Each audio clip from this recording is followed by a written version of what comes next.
Alright, hello fellow sapiens, sit back, relax and prepare to travel quietly through time. You're listening to Sleepless Homo. Soft science and slow storytelling for the minds that don't switch off. Here, we move through deep time at the speed of thought.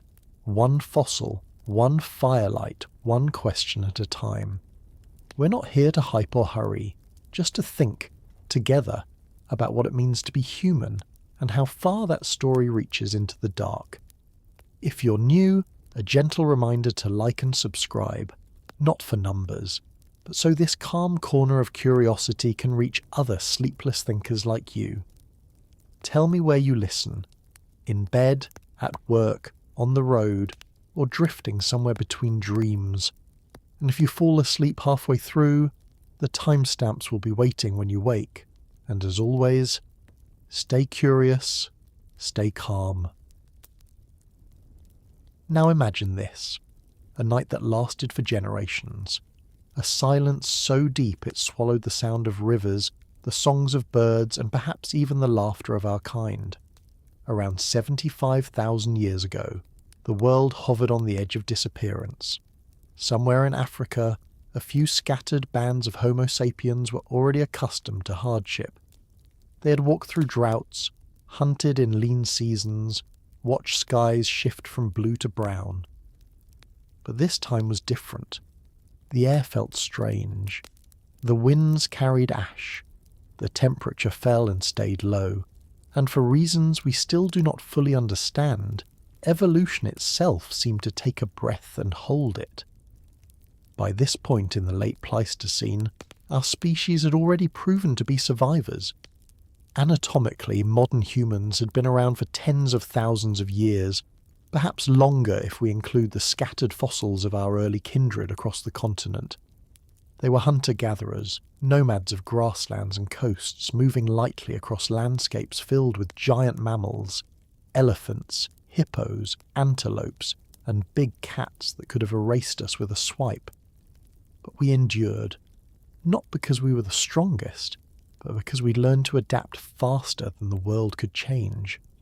Our tools were small, our numbers smaller still, but our minds were beginning to shape strategies that no other species could imagine. Africa then was not the dry continent we picture now. Much of it breathed with rivers and grass. Rain came in uncertain rhythms, controlled by monsoons that could shift with ocean currents. Bands of humans followed the migrations of animals, camped near lakes that sometimes vanished overnight, and learned to read the language of clouds. There was no sense of history yet, no story of progress. But something subtle was happening beneath the surface of survival. Our species had begun to stabilize. The long struggle of natural selection that had shaped our ancestors for millions of years was reaching a plateau. Bodies were refined, brains large but efficient, senses honed to a balanced edge. We were, for the first time, anatomically complete, no longer waiting for the next mutation to redefine us. If you could walk among them, you might not notice much difference between them and yourself. Their faces, tall and expressive, would seem familiar. Their hands would look like yours, calloused perhaps, but capable of the same gestures. Even their voices, though speaking languages long forgotten, would carry the same emotional range. Worry, humour, tenderness, fear. They had already crossed the threshold of self-awareness, that quiet curse and blessing that lets a mind imagine its own end. They buried their dead sometimes, or at least lingered where death had happened. They shared food beyond their immediate kin, and they learned, slowly, that safety was not a place, but a circle of trust. Still, life was precarious. Predators hunted the same waterholes. Disease stalked small populations with ease, and the climate of the late Pleistocene was anything but stable. The Earth's orbit, its tilt, and its wobble, those ancient Milankovitch rhythms, were conspiring to cool the planet. Glaciers advanced in the north, pulling rainfall away from the equator. Deserts spread like slow fire, and into that tightening climate, One more blow was about to fall. We don't know if they saw it coming. No one did. Volcanic eruptions had happened before, and the Earth had always recovered. But 75,000 years ago, somewhere on the island we now call Sumatra, the ground began to tremble with a force that would reshape the planet's future. The sky lit up not once, but for weeks. Ash rose higher than any storm cloud. But before we talk about the event itself, we have to understand the world that existed in the pause before it, because it was this moment, the frozen stillness before disaster, that truly defined who we were and who we would become. At this time, Homo sapiens was still an African story. There were cousins beyond, archaic humans scattered across Eurasia, but the genetic centre of our kind remained in the continent of our birth. From the Rift Valley to the southern coasts, humans had found ways to thrive in small ecosystems of abundance.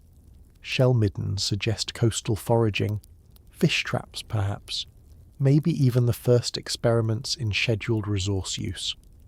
Farther inland we see traces of communities around freshwater springs, stone tools of quartz, obsidian and chert, their edges flaked with obsessive precision.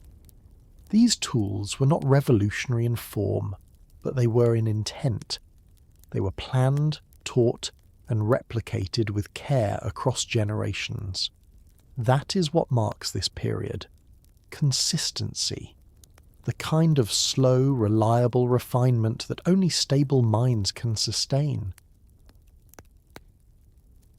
But stability is a dangerous illusion in the deep time of Earth. While our ancestors perfected their tools and their patterns of movement, the climate was building toward volatility. Ocean currents shifted, trapping heat.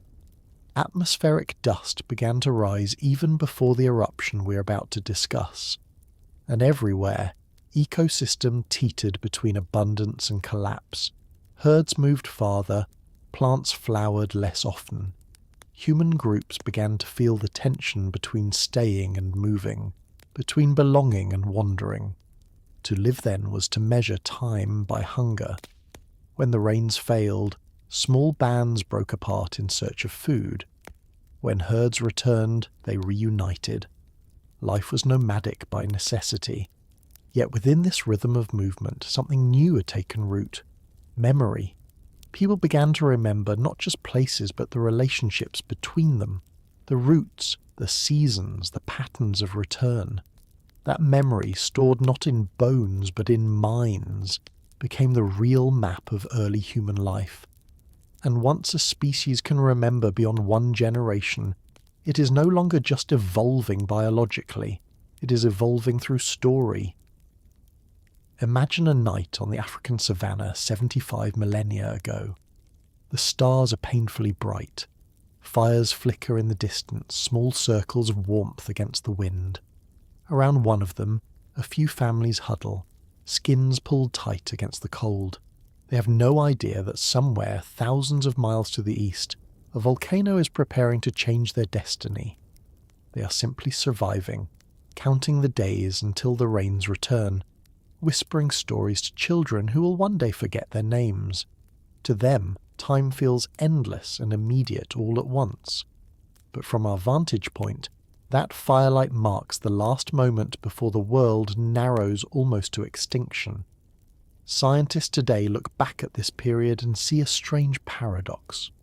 Fossil evidence suggests that Homo sapiens were already spreading within Africa, experimenting with new habitats, thriving in small but sustainable numbers. Yet genetic models tell another story, that soon after, our diversity collapsed. Something must have squeezed the population to a fraction of its size. But before the squeeze came, there was this still point, a fragile equilibrium, like the hush before a storm. It is one of the most haunting silences in our evolutionary record. The archaeological record for this time is thin but eloquent. In sites like Pinnacle Point and Blombos Cave, archaeologists have found signs of human ingenuity that predate the Great Eruption. Heat-treated stone, pigment use, early ornaments. It suggests that even before the disaster, we were capable of symbolic thought. But these were not yet the sweeping revolutions of art or language that would later define our species. They were whispers, early experiments, not yet culture as we know it. The tools of survival still dominated, not the tools of meaning. So what does it mean to say evolution paused? Not that our genes stopped changing, mutation never truly sleeps, but that the kind of rapid physical adaptation seen in earlier hominins slowed dramatically. Our bodies had reached a plateau of competence.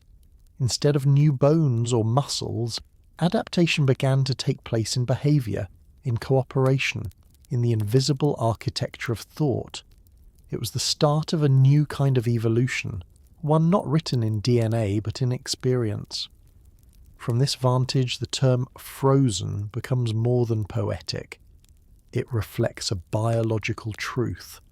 Our species found a balance point, and evolution, the blind sculptor, had little left to carve. We were clever enough to survive without changing much more, but not yet clever enough to understand how fragile that balance was. To put this in context, we have to remember that evolution is rarely steady. It surges, then idles. It is shaped by catastrophe as much as by stability. For millions of years before this quiet, hominins had lived under relentless pressure. New predators, new climates, new diseases. Change was constant. But now, for a few thousand years, conditions allowed a reprieve. Populations were small but stable, tools reliable, landscapes familiar. Evolution doesn't stop. It simply loses urgency until the next crisis arrives. And that crisis was approaching. We can trace it now through geological layers, chemical signatures, and traces of microscopic ash. But they couldn't. To them the sky was just dimmer, the nights colder. To them the smell of smoke on the wind might have meant a forest fire, not the breath of a supervolcano half a world away. They didn't know they were standing at the hinge of history. They didn't know that in a few years the entire species might be reduced to a few thousand souls. What we see, looking back, is the poignancy of preparation without awareness. Every survival skill, every habit, every fragment of cooperation learned before this time would become the difference between extinction and endurance. We often talk about evolution as if it rewards the strongest. But in this pause, we see a deeper truth. Survival belongs to those who can persist through silence. As we reconstruct this era from fragments of stone and genome, we must also face humility. We don't know how many there were. Estimates range from hundreds of thousands to a few tens of thousands before the event. We don't know exactly how they saw their world, how they named their fears, or what myths they told to explain the cold. All we have are traces: the slope of a forehead, the angle of a tool, the faint chemistry of a hearth. From these we build stories, and like them we guess at meaning in the dark. That is the paradox at the heart of this frozen moment. To study it is to study ourselves at the edge of disappearance. The people who lived then are not distant ancestors of another kind. They are us, different only in circumstance, not in mind. Their pause was our beginning, their fear our inheritance. And though the world that would soon follow would test humanity beyond imagining, this stillness remains one of the most revealing mirrors in our evolutionary record.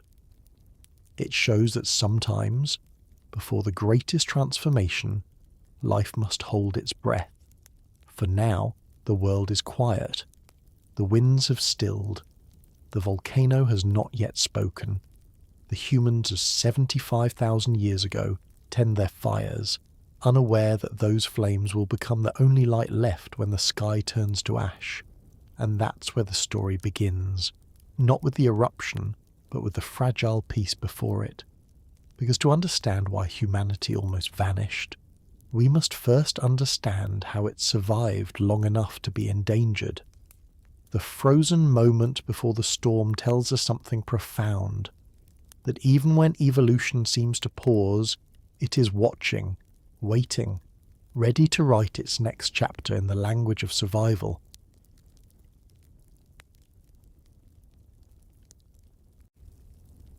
Imagine this: a single mountain on a quiet tropical island breathing deeper than the sky itself. At first, the ground trembles, a pulse beneath the forests of Sumatra, small enough that the animals keep grazing. But the tremor grows until trees sway like grass and the ocean seems to inhale. Then comes the light, brighter than any lightning, a pillar of molten rock piercing the clouds. Within hours the mountain is gone, replaced by a wound in the earth nearly 100 kilometers across. The sky darkens not for a day, not for a season, but for years. That is how the story of the Toba super-eruption begins, around 74,000 years ago, when one volcano nearly erased the line between survival and silence. Toba was not an ordinary volcano. It was a supervolcano, part of a vast geological system stretching along the Indonesian arc, where the Indo-Australian plate slides beneath the Eurasian plate. Over hundreds of thousands of years, pressure built beneath the crust as magma pooled into a chamber the size of a small sea. We know this not because anyone saw it happen, but because the evidence remains written in the planet itself. Thick layers of volcanic ash, shards of glass called tephra scattered across continents, and chemical fingerprints in polar ice that still whisper of sulfur and fire. Scientists have traced these signals from Greenland to Antarctica, a planetary echo of a single explosion. When Toba erupted, it released more than 2,000 cubic kilometers of material, enough to cover an entire continent in ash a meter thick. The plume may have reached 50 kilometers into the atmosphere, higher than the cruising altitude of any modern aircraft. Sulfur dioxide poured into the stratosphere, forming a reflective veil that dimmed the sunlight across the globe. Climate models suggest that average temperatures may have dropped by as much as 5 degrees Celsius worldwide, more in the high latitudes. The result was a volcanic winter, a chain reaction of cooling that lasted for decades. But to understand this eruption, we have to think in geological time, not human time. Supervolcanoes are the slowest disasters on Earth. They spend hundreds of thousands of years gathering strength in silence, and when they finally release it, they change more than weather. They reshape ecosystems, alter ocean currents, and leave scars in the planet's memory. The Toba caldera today, filled by the serene waters of Lake Toba, is a deceptive monument to that violence.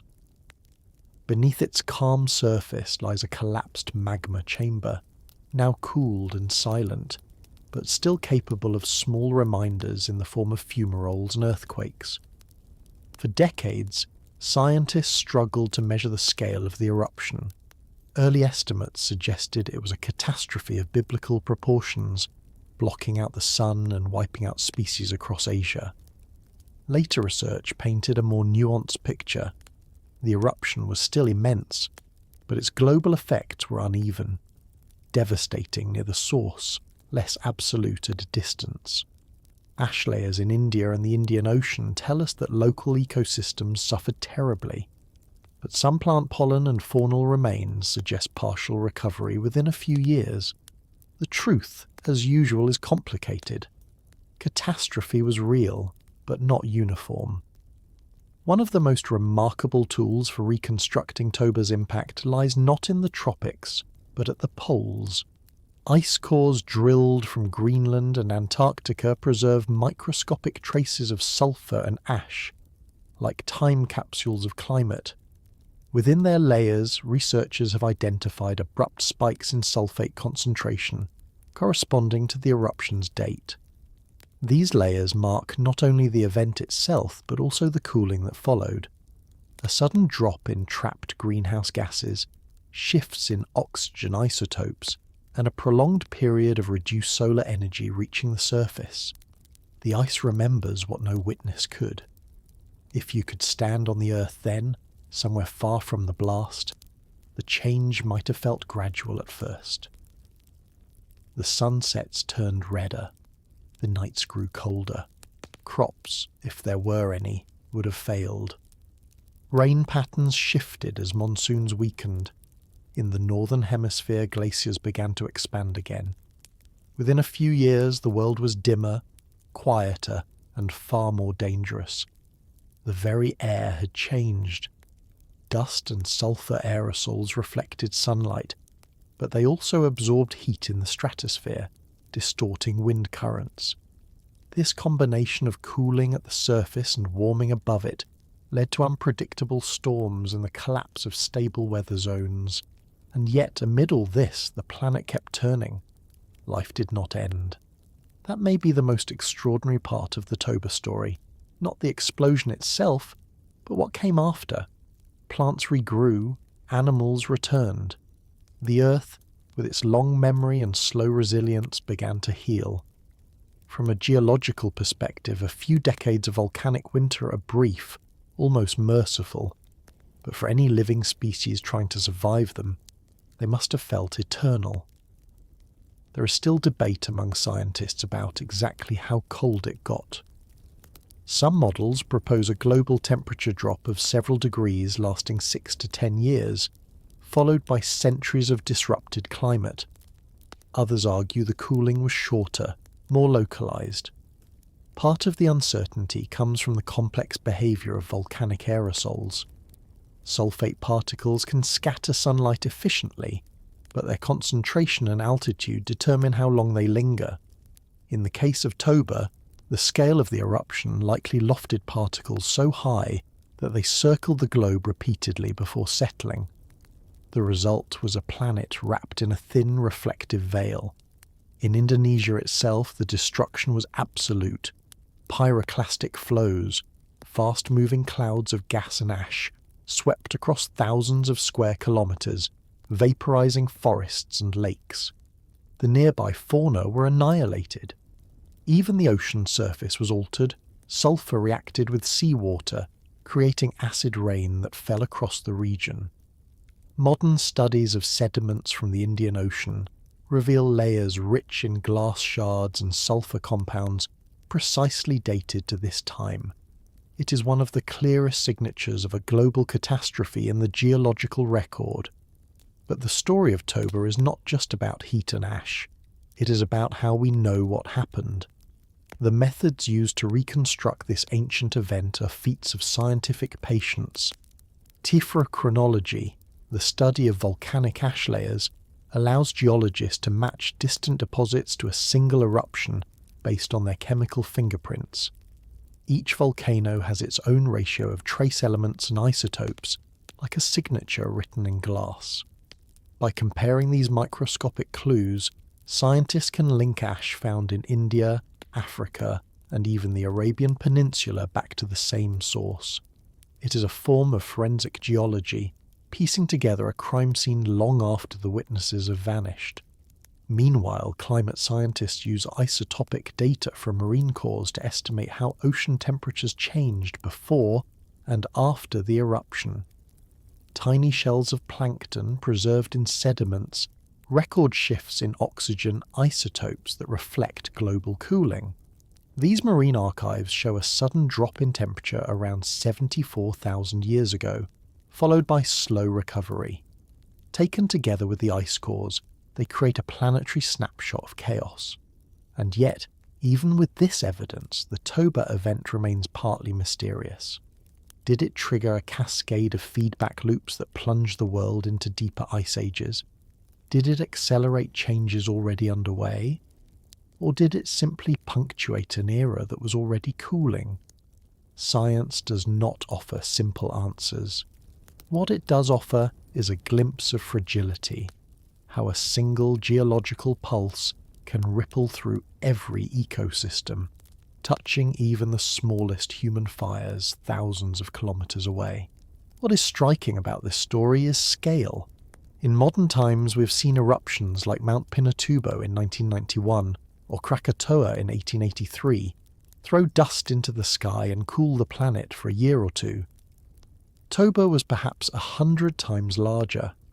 Imagine 100 Pinatubos erupting at once. The sunlight dims. Global agriculture would collapse today under such conditions. But in the late Pleistocene, there were no fields, no cities, only small bands of foragers with fires and stone blades. They could not measure the world's temperature, yet they lived through one of its most violent experiments. Some scientists now argue that while Toba's immediate impact was severe, its long-term climatic effects may have been shorter than we once thought. They point to evidence of vegetation recovery in East Africa and continued habitation at archaeological sites soon after the eruption. If true, this resilience suggests that Earth's systems, and perhaps humanity's, were more robust than early models imagined. The planet bent but did not break. Still, to call it merely survivable would miss the enormity of it. Even if only a few degrees cooler, the combination of darkness, acid rain, and food scarcity would have reshaped every landscape. Lakes would have dried slower, forests regrown differently, animals migrated in new patterns. It is likely that entire regional ecologies vanished, replaced by new ones born of ash. To an observer living through it, the world itself must have felt rewritten. Today, when we gaze upon Lake Toba's placid waters, it is difficult to reconcile that serenity with its origin. Tourists walk the rim of a caldera that once held the weight of the sky. The lake's depth, more than 500 meters, marks the collapsed roof of the ancient magma chamber. Beneath it lies still hot rock, slowly cooling after 74 millennia. Occasionally the earth still stirs there, sending gentle tremors as if remembering what it once unleashed. We often think of humanity as masters of the planet, but the Toba eruption reminds us how temporary that mastery is. The forces that shape continents care little for consciousness. Yet without those forces, we would not exist. The very continents that cradle our civilizations were born of volcanoes. The minerals in our blood once boiled in magma. Catastrophe and creation are two faces of the same process. Perhaps that is why the story of Toba feels strangely familiar. Every civilization carries its own memory of flood, fire, or darkness, a mythic echo of real disasters that tested our ancestors. We tell these stories because they remind us that survival is not guaranteed, that the world beneath our feet is alive. What remains most humbling is how much we still do not know. We cannot reconstruct the full sky of 74,000 years ago, nor measure exactly how dim the sun became. We can only read the traces and infer. Science gives us fragments, and from them we build meaning. But maybe that's enough, to stand at the rim of Lake Toba today, feeling the quiet breeze over ancient waters, and know that somewhere beneath lies the memory of a moment when the earth almost reset itself.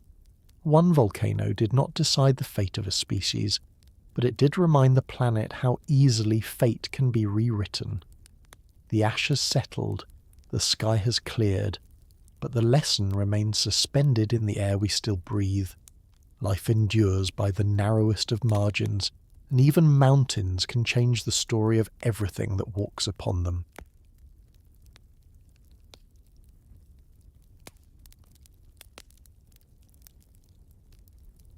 What if I told you that every human alive today could be traced back to a population so small it might have fit inside a single village?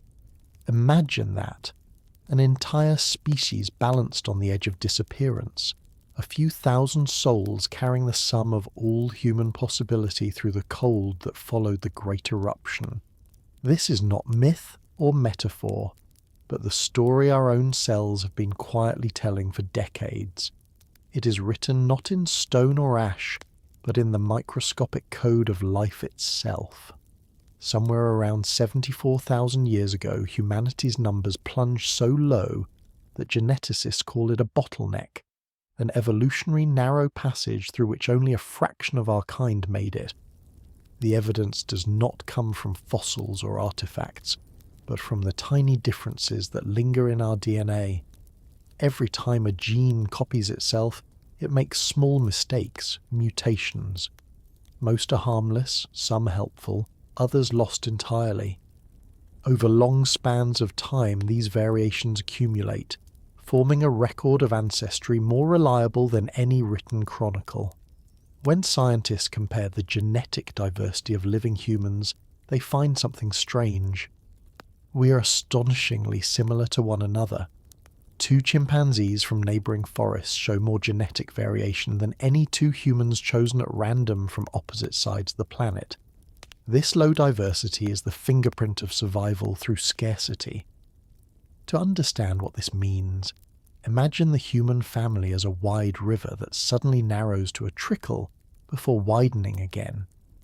In that narrow stretch, most branches of the current disappear, leaving only a few to carry the flow forward. Those few become the ancestors of everyone downstream. In genetics, this is called an effective population size, not the head count of bodies alive at the time, but the number of individuals who actually passed on their genes to future generations.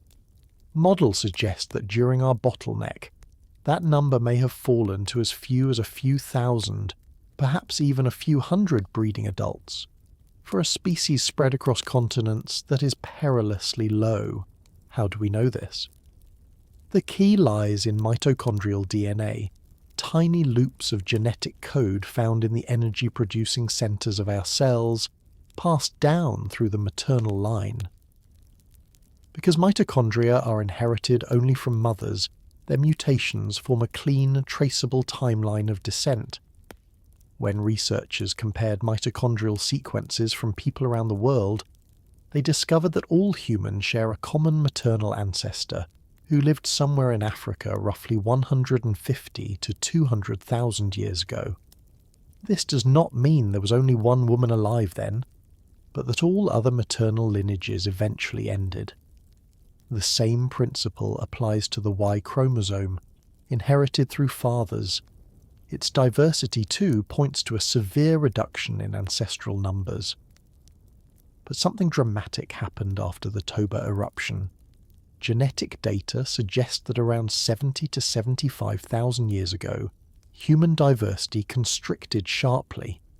Variations that should have been abundant were suddenly rare. It is as if much of the human genome passed through a sieve, leaving behind a smaller, more uniform pattern. This is the genetic echo of catastrophe. Whether the Toba super-eruption directly caused it remains debated, but the timing is too close to ignore. A decade or two of volcanic winter could have erased entire populations, isolating survivors in pockets of refuge where food and water remained. Those few refuges may have been scattered across Africa, coastal zones, lake shores, perhaps river valleys, where microclimates stayed mild while the rest of the world froze. What would it have been like to live through that contraction? In purely biological terms, population size controls the strength of evolution's hand. When numbers are high, mutations spread or disappear depending on their advantage. When numbers collapse, chance takes over. This is genetic drift, the random loss of variation when a species becomes small. Useful genes can vanish simply because their carriers die before reproducing. Harmful ones can persist by luck alone. In a bottleneck, evolution becomes a lottery. Genetic drift has lasting consequences. It reduces diversity, which in turn limits a species' ability to adapt to future change. It is the evolutionary equivalent of putting all your eggs in one basket. The humans who made it through the bottleneck carried a smaller range of genetic tools to face whatever came next. Yet, paradoxically, that same narrowing may have unified our species. Isolated groups reconnected later, mixing their limited but compatible genomes. The result was a globally consistent human blueprint, different in skin and shape, but astonishingly uniform inside. When scientists compare the genomes of other species, they find that bottlenecks leave recognizable scars. Cheetahs, for example, nearly went extinct around the same time as the last ice age. Today, they are so genetically similar that skin grafts can be exchanged between individuals as if they were identical twins. Our own genetic scars are less extreme, but still visible. Certain stretches of DNA show long runs without variation, the result of recent shared ancestry. Even our immune systems bear signs of reduced diversity. Some disease vulnerabilities may trace back to that ancient narrowing of the gene pool. Not everyone agrees on the magnitude of the bottleneck. Some argue it may have been less catastrophic, a gentle constriction rather than a choke. Others propose that smaller regional bottlenecks occurred independently in different parts of Africa, with populations fluctuating over time. What unites these views is the recognition that, for a while, Homo sapiens was fragile. We were not yet the planetary force we are today. One drought, one epidemic, one further volcanic winter could have erased us entirely. Yet survival has a way of defying probability. Even with tiny populations, humans persisted. Some groups may have lived along coasts, gathering shellfish and seaweed when inland food vanished. Others may have survived near volcanic highlands, where geothermal warmth kept water unfrozen. Small refugia like these could have sheltered the ancestors of everyone alive today. Genetic modelling suggests that once conditions improved, human numbers began to grow again, but the diversity lost during the crisis never fully returned. Our population expanded from a shallow genetic foundation, spreading the same narrow heritage across the globe. To visualize this, imagine the branches of a great tree pruned almost to its trunk. In time, it regrows leaves, but they all spring from the same surviving limbs. Our evolutionary tree is much the same. The deep branches of ancient diversity, those that might have represented other human variants, were cut away. What remained became the entire lineage of modern humanity. We are the leaves of a nearly lost tree. This idea, both sobering and strangely unifying, reframes how we see ourselves. All human conflicts, all differences of colour, language and belief are younger than that moment of near extinction. Beneath them lies the shared imprint of those few who endured. Geneticists sometimes refer to this as the founder effect. Every large population that descends from a small group carries the quirks of its founders. That is why certain genetic diseases cluster in particular regions, or why small differences in facial structure or metabolism can trace back to ancient isolation. We are, in a very real sense, still carrying the legacy of those founders. The bottleneck also helps explain why our species exhibits such remarkable global adaptability despite limited genetic variation. The key lies not in the genes themselves, but in how flexibly they can be expressed. Human development is plastic, able to respond to environment, diet, and climate without needing massive genetic change. This plasticity may have been one of the few advantages that allowed our ancestors to survive the contraction. It meant that even a small population could generate enough behavioural diversity to cope with shifting conditions. When we look for direct evidence of this bottleneck in the archaeological record, we find clues but no certainty. Some regions show gaps in human presence corresponding roughly to the timing of the eruption. Others show continuity. This patchwork supports the idea that survival was local, not global, that while many perished, others found stable ground. The genetic signal we see today may be the composite of those scattered survivors, merging as climate stabilized again. In the quiet of a laboratory, when scientists extract DNA from an ancient bone or run simulations of population history, They are listening for the echo of that silence, the time when our numbers fell so low that the human story almost stopped. Each sequence, each model adds a few more brushstrokes to the picture, but the details remain uncertain. We will never know the names of those who lived through it, or how they understood their shrinking world.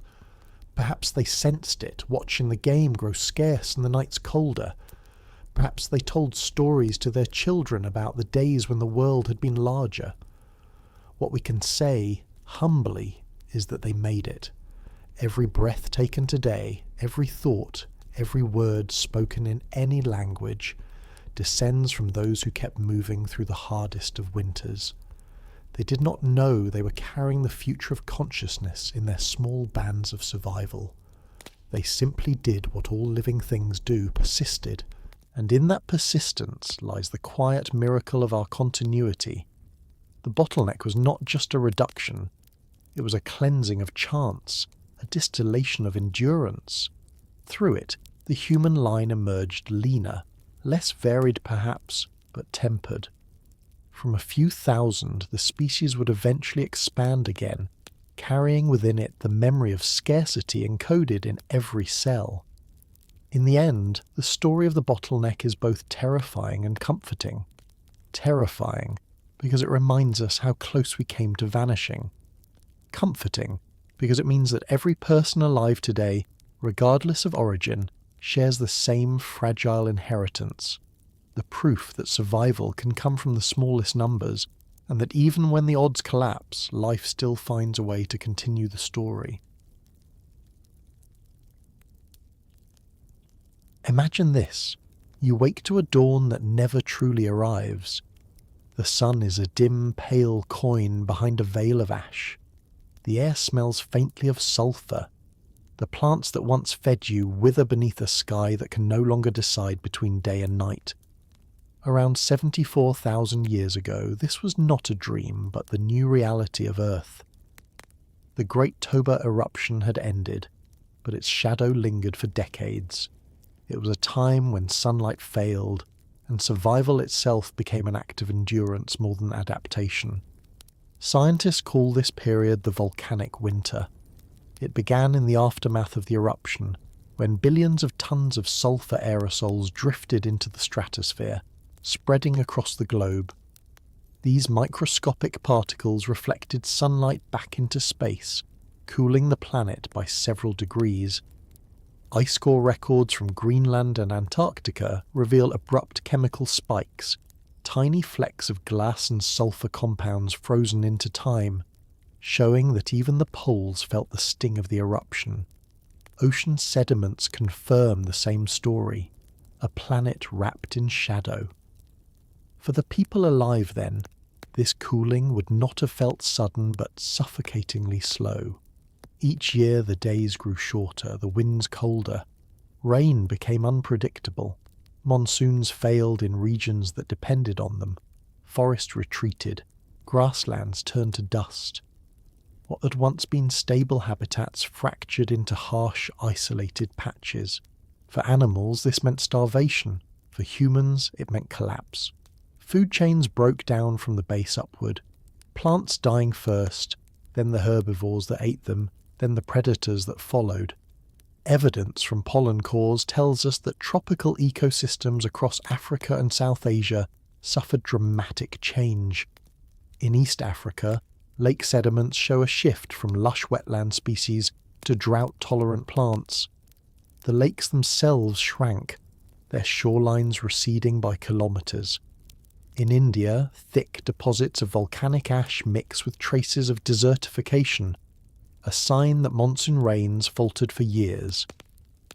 It was not a uniform apocalypse.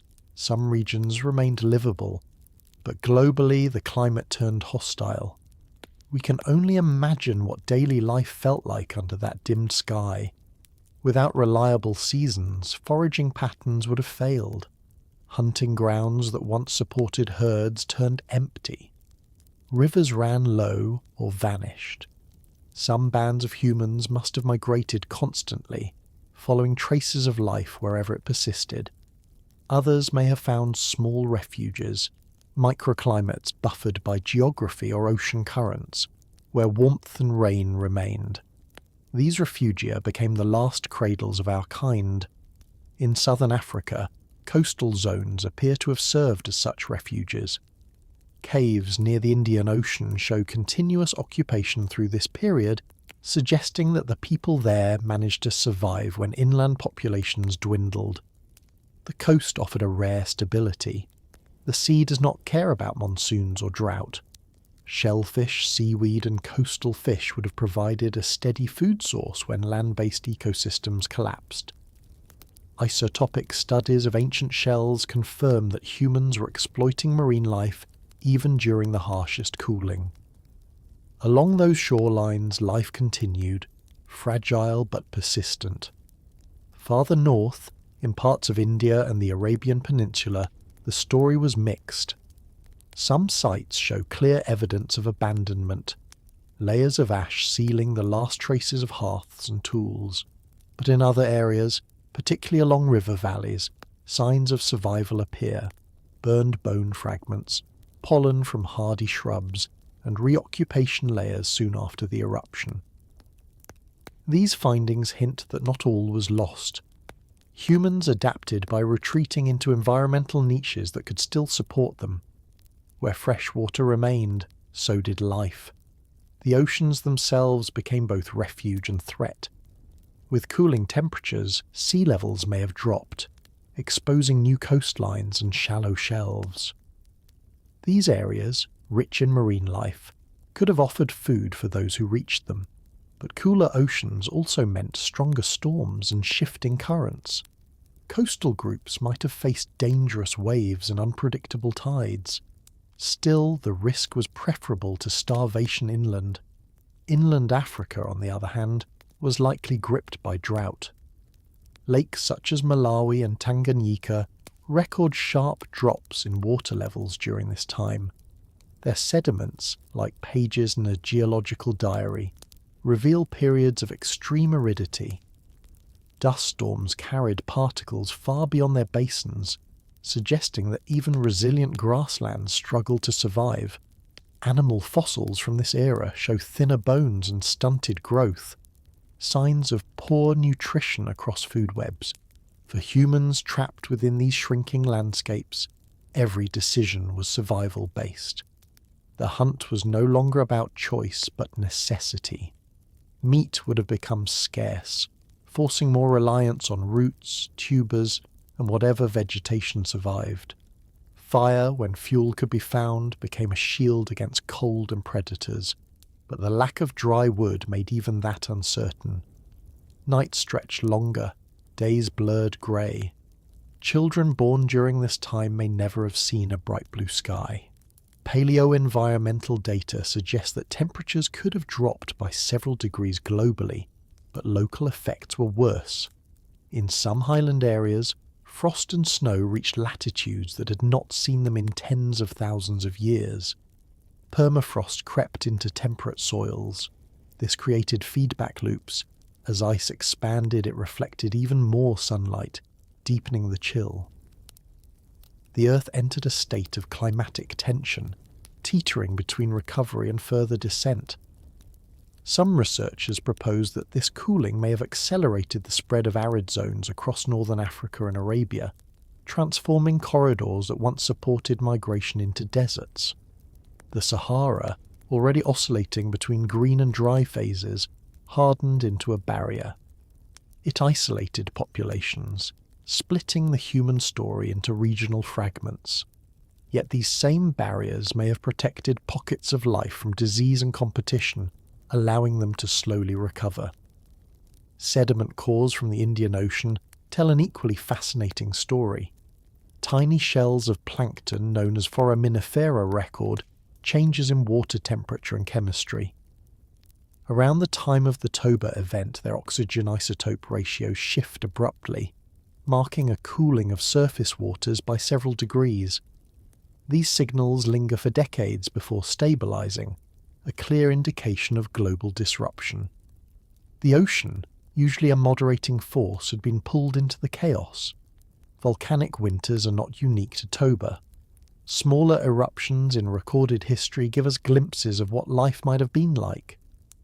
After Mount Tambora erupted in the early 19th century, the world experienced the year without a summer. Crops failed, famines spread, and skies turned grey across continents. Toba was at least 100 times more powerful. Multiply that misery by decades, and you approach the scale of human endurance required.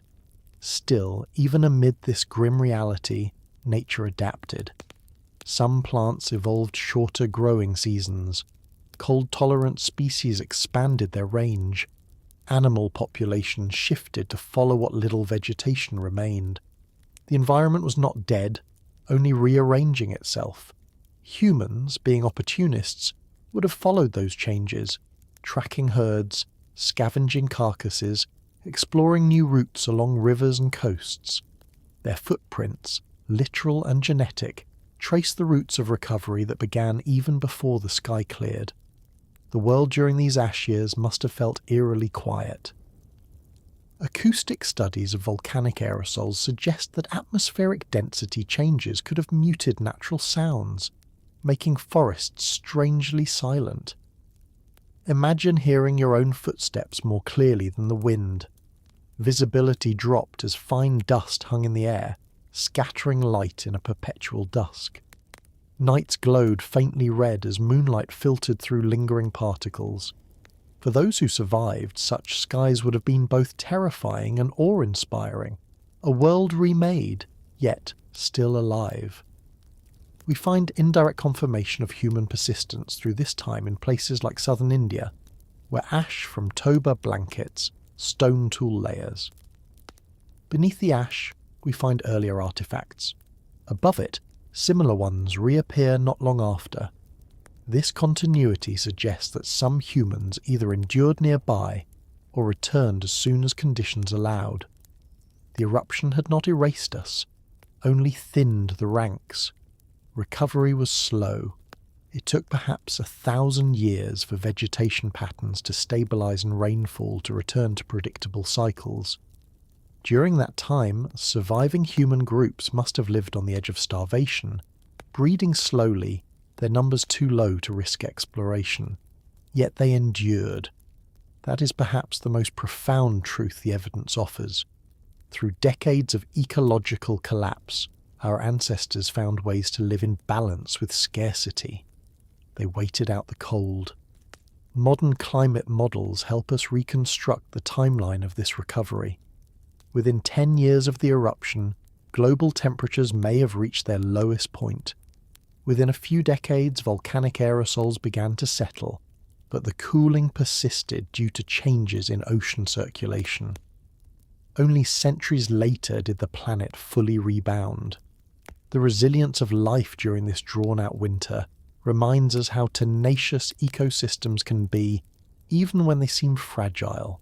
There is humility in realizing how little control any species truly holds over the planet.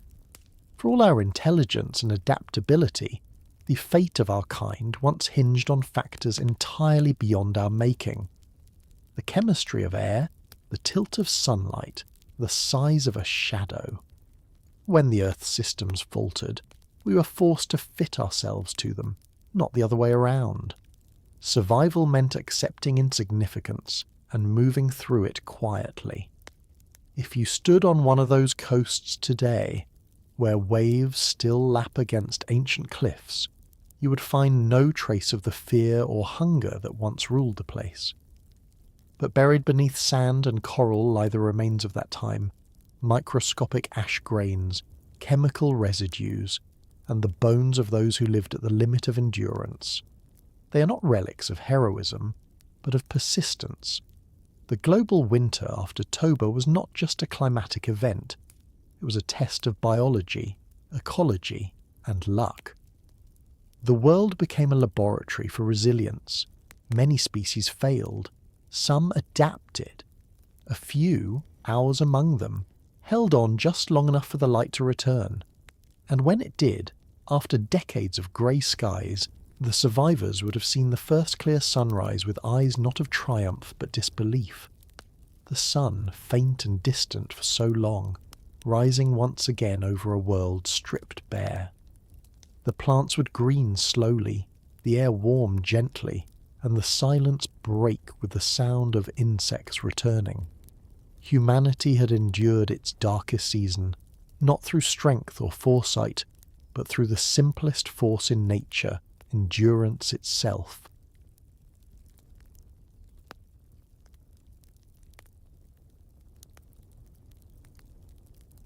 What if I told you that for the first time in our species' long struggle with the elements, nature's hand began to relax its grip? After the storms of ash and the long, grey years of volcanic winter, something unusual happened in the story of life. The pace of evolution began to slow. Around 70,000 years ago, as the Earth steadied and human populations began to recover, the harsh edge of natural selection dulled. It wasn't that evolution stopped, nothing living ever stands still, but that its rules began to change. Until that moment, existence for any creature, human or otherwise, had been governed by ruthless arithmetic. Every drought, every predator, every illness trimmed the weak and rewarded the rare few whose bodies or instincts fit the moment. For millions of years, hominins had been sculpted by this relentless process. Longer legs for walking, broader hips for childbirth, sharper minds for problem-solving. But after the Toba bottleneck, something shifted. The species that emerged from those lean generations was not just biologically resilient, it was socially entangled. Survival no longer belonged only to the strongest or the fastest, but to those who could endure together. When population geneticists look at our DNA today, they can see this transition written in code. Certain genes show signs of what scientists call relaxed selection. Regions of the genome that once evolved rapidly now appear comparatively static. The bottleneck had already trimmed diversity to a narrow base, and in the quieter millennia that followed, strong environmental pressures eased.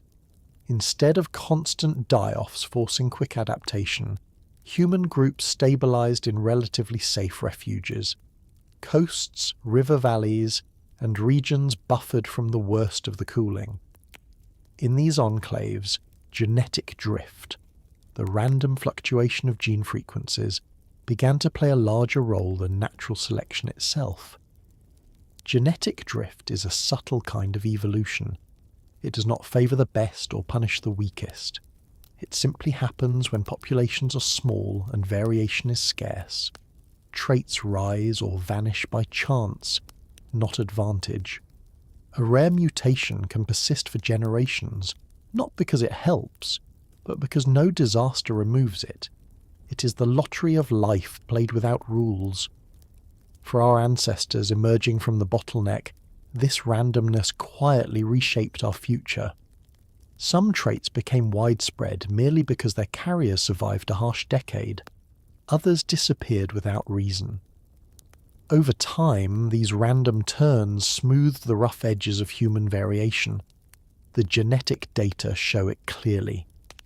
When scientists compare our genome to that of other primates, or even our extinct cousins, they find surprisingly little divergence in recent times. The pace of gene change slowed markedly after the bottleneck. Before that, selection had acted swiftly on physical traits, endurance, diet, temperature tolerance. But once stability returned, evolution turned inward. It no longer needed to reforge our bodies every few thousand years. We were already versatile enough to face most climates. Our success came not from new mutations, but from how we used the ones we already had. It is tempting to think of this as a triumph, a sign that humanity had finally won the game of natural selection. But biology doesn't recognize victory, only balance. The slowing of evolution was a sign that external pressures had softened, not that we had transcended them. When food sources stabilized and predators became manageable, the brutal pruning of genes relaxed.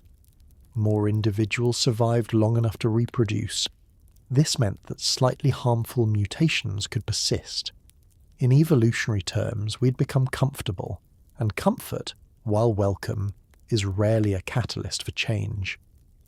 We can glimpse this transition through studies of effective population size, the number of individuals contributing genes to the next generation. After the Toba bottleneck, that number began to climb again, slowly but steadily. As populations grew, the relative influence of natural selection weakened further. In large populations, random mutations get diluted. Only extreme advantages or disadvantages can shift the genetic balance. What this means is that once humanity expanded beyond a few thousand individuals, our evolution slowed not because we stopped changing, but because change was now averaged out across more people. The story of our immune system illustrates this balance perfectly. In small populations under constant threat, immune-related genes evolve rapidly, each infection a new trial. But after population growth resumed, genetic studies show a moderation of that speed. Diseases still existed, but cooperation, sharing food, shelter, and care reduced individual vulnerability. Social protection began to replace genetic protection. Evolution by kinship began to supplement evolution by survival. Looking at this through modern genetics, we find that the period following Toba was like an evolutionary deep breath, a pause before the next transformation. The engines of mutation kept running, but the direction of change became diffuse. Without strong selection pressures to steer them, random mutations accumulated neutrally. This explains why so much of our DNA consists of seemingly inert sequences, genetic fossils of experiments nature never finished. It is as if evolution itself went quiet, waiting for new challenges to wake it again. If we could travel back to those years of recovery, what would we see? Likely small groups of humans spread thin across familiar landscapes, returning slowly to routines of hunting, gathering, and migration. There would be no visible signs that evolution had slowed. Life would look as it always had: births, deaths, seasons, storms. But in the hidden layers of the genome, something profound was unfolding, a transition from the age of survival to the age of stability. Perhaps that is the real meaning of this slowdown. Not the end of evolution, but its transformation. Nature no longer needed to sharpen us. We were now sharpening ourselves through memory, learning, and cooperation. The biological pace eased so that another kind of evolution, one not measured in genes, could begin its slow rise. We still carry the echoes of that calm in our DNA. The same stability that once allowed our ancestors to recover from disaster now allows us to adapt through ideas instead of mutations. In that sense, the post-Toba world was not a conclusion, but an overture, the moment when the human story shifted from what nature made us into what we would make of ourselves. Looking at this through modern genetics, we find that the period following Toba was like an evolutionary deep breath, a pause before the next transformation. The engines of mutation kept running, but the direction of change became diffuse. Without strong selection pressures to steer them, random mutations accumulated neutrally.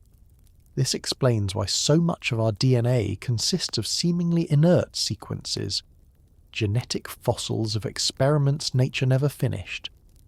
It is as if evolution itself went quiet, waiting for new challenges to wake it again.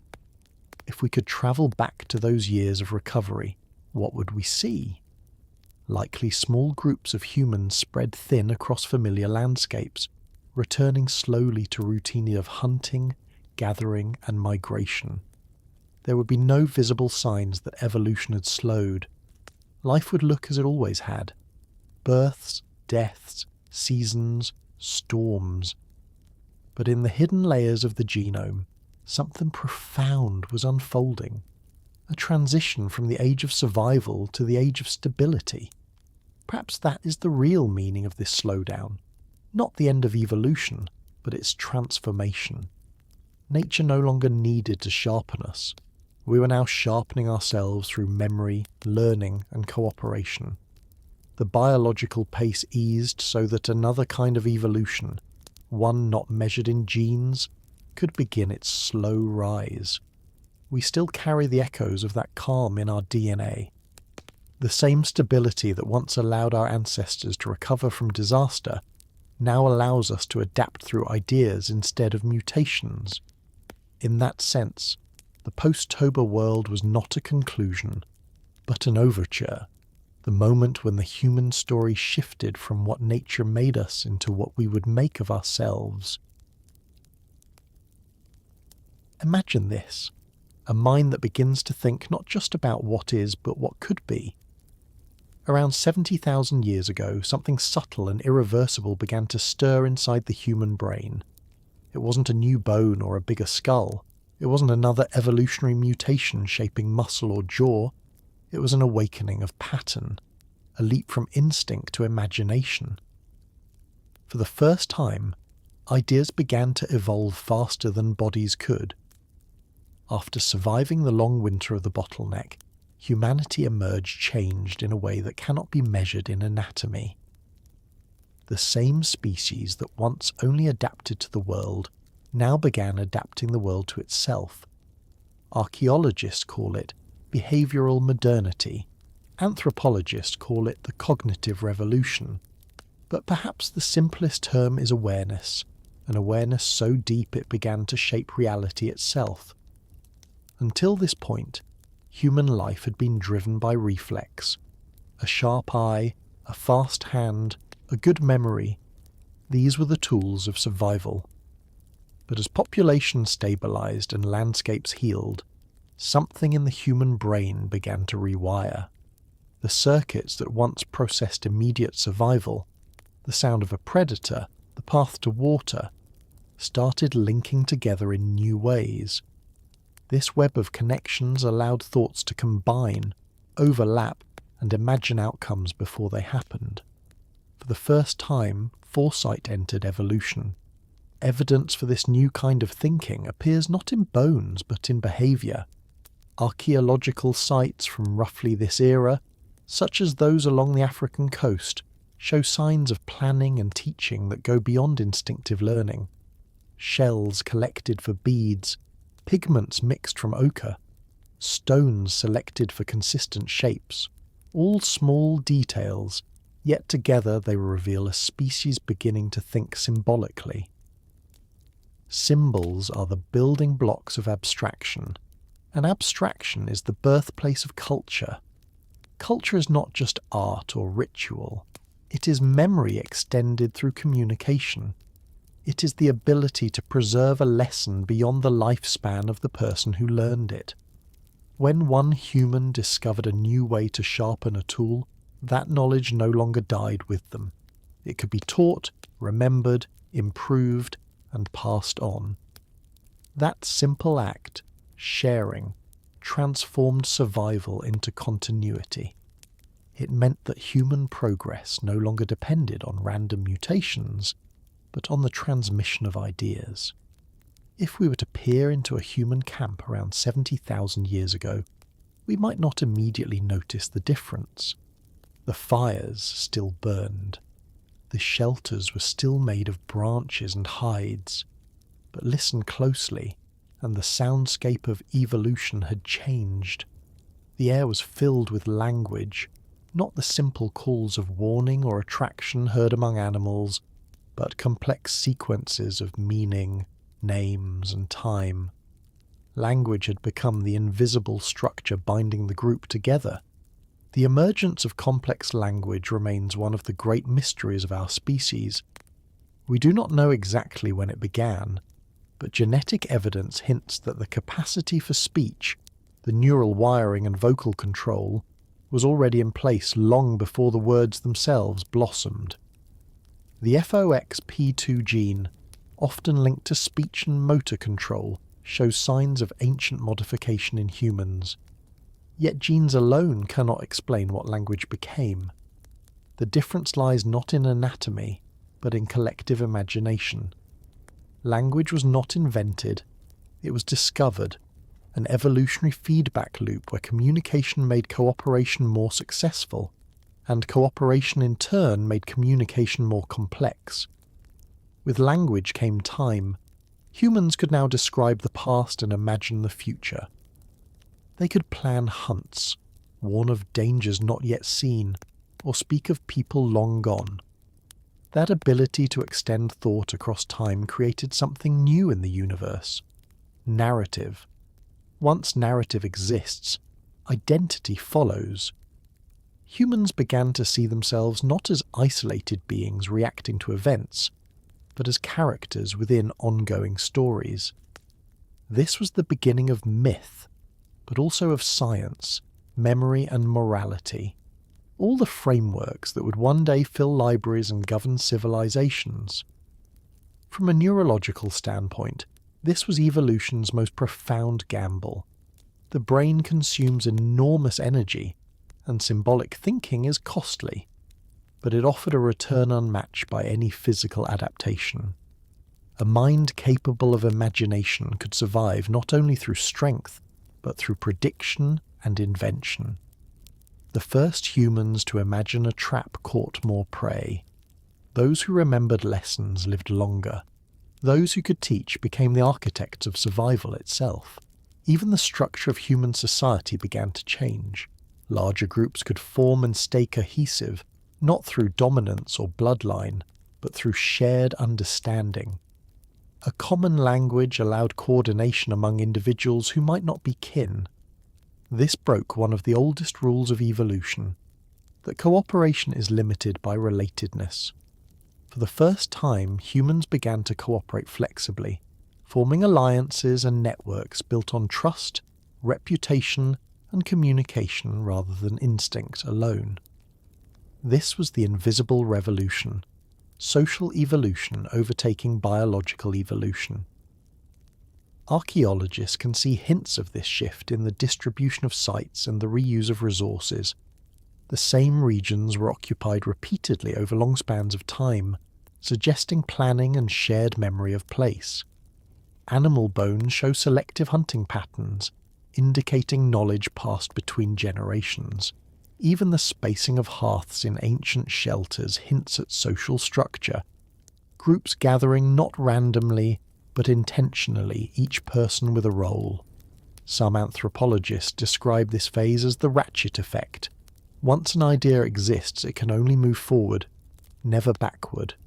Each generation inherits the inventions of the last, adds a small improvement, and passes it on.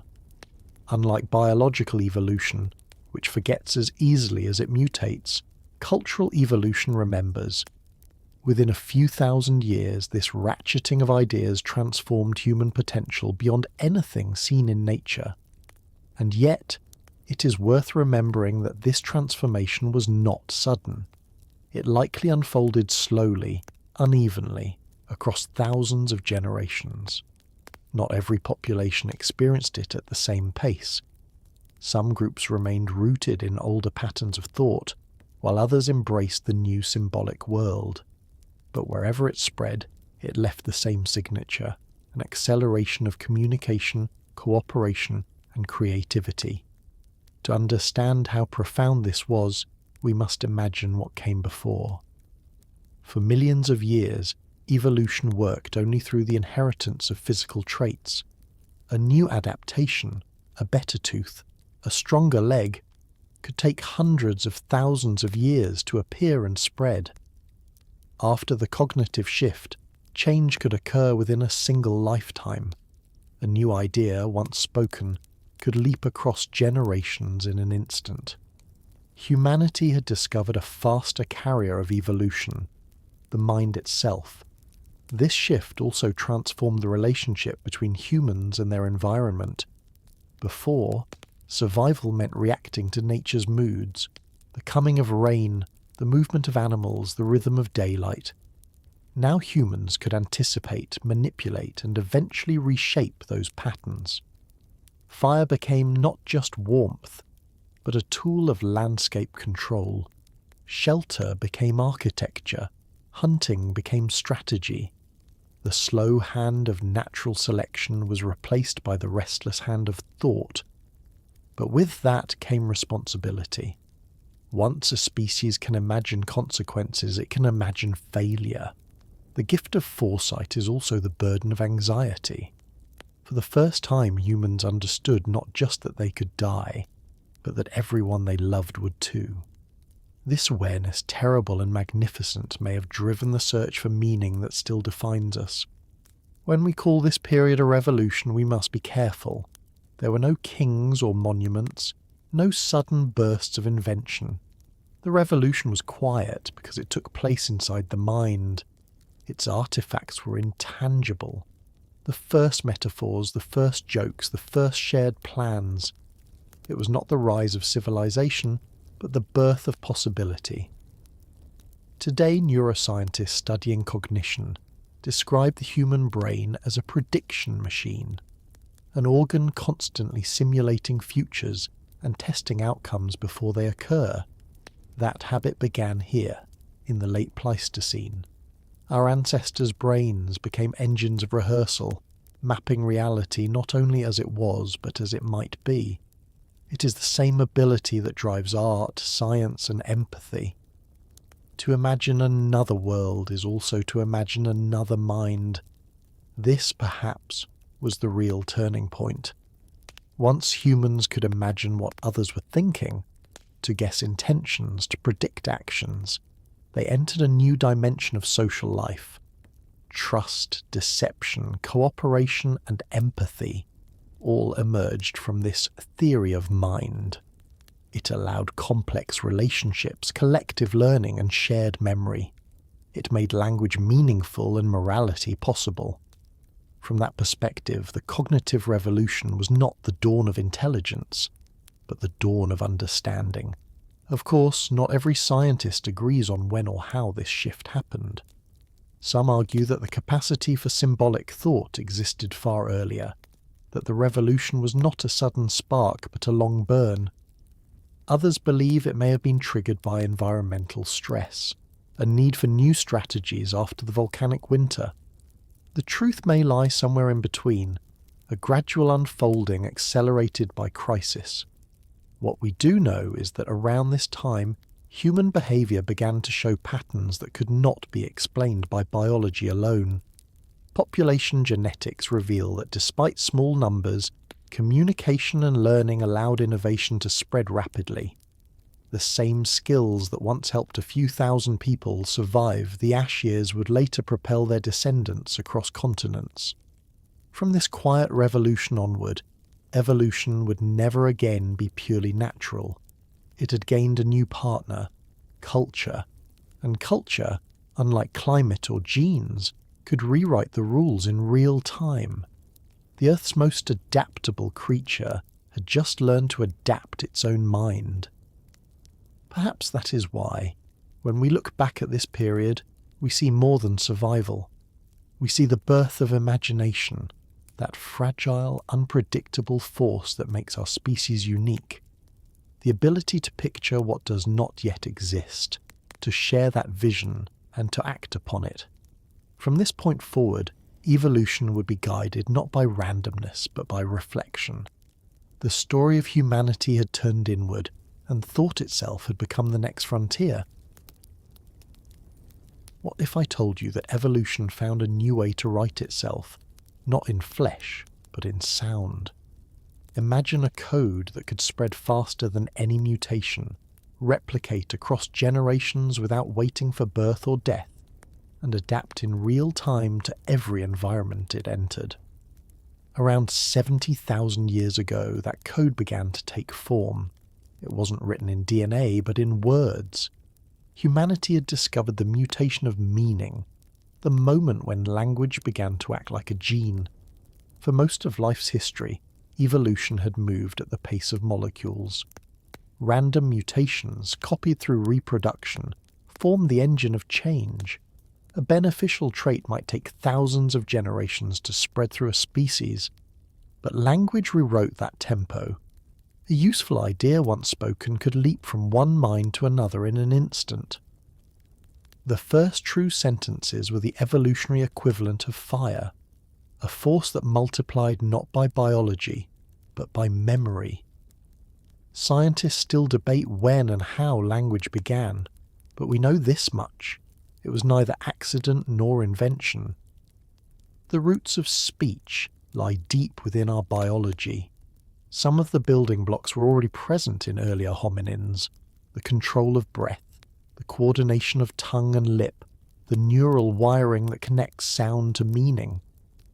But at some point in the late Pleistocene, those elements converged into something greater, a system not just for signalling danger or food, but for translating thought itself into sound.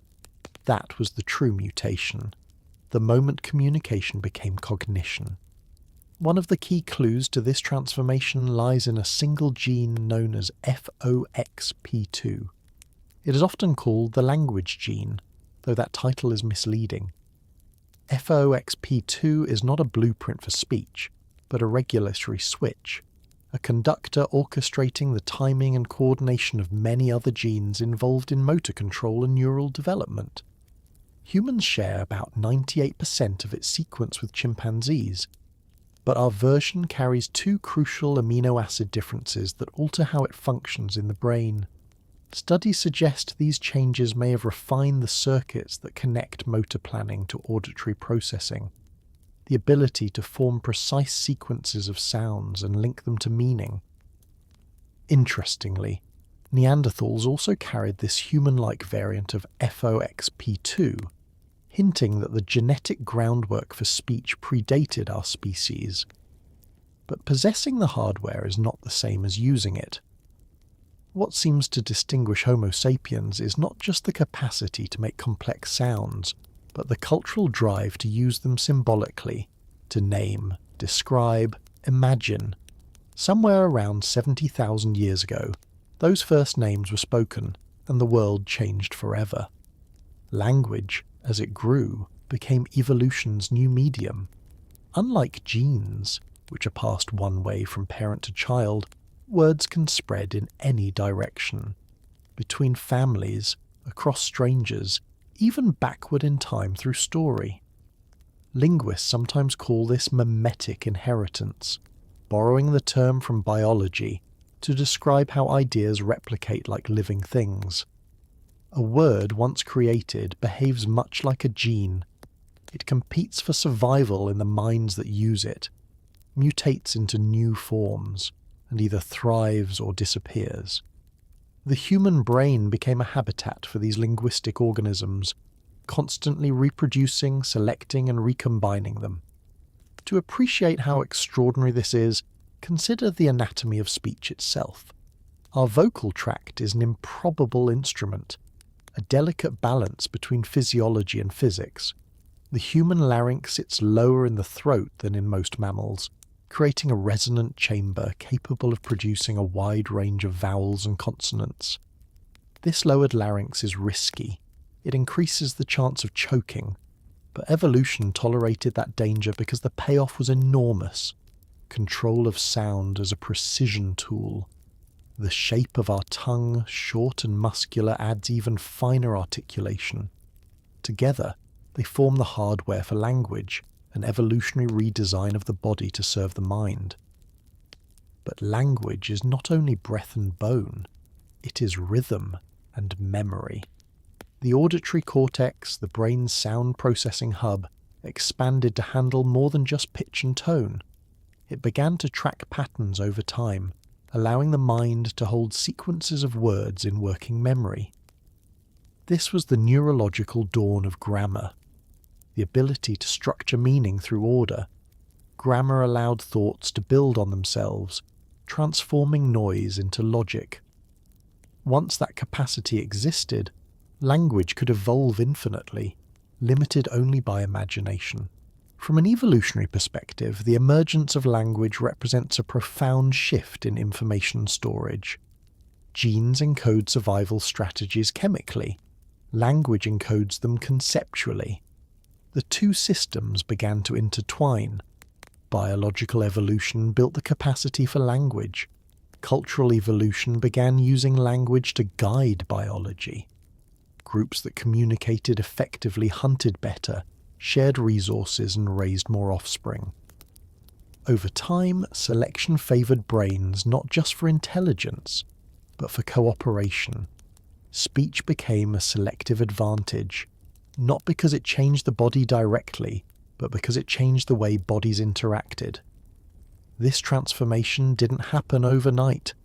Early human communication may have been a mosaic of gestures, expressions, and vocal calls long before it became structured speech. The path from panting and mimicry to syntax is one of the longest mysteries in anthropology. Some researchers suggest that proto-language began as musical or rhythmic, chants and calls that carried emotion more than precise meaning. Over generations, these rhythmic sounds became more structured, separating tone from semantics. Others propose that language evolved from manual gestures, with speech gradually replacing motion as the primary medium of thought. Both theories may hold truth.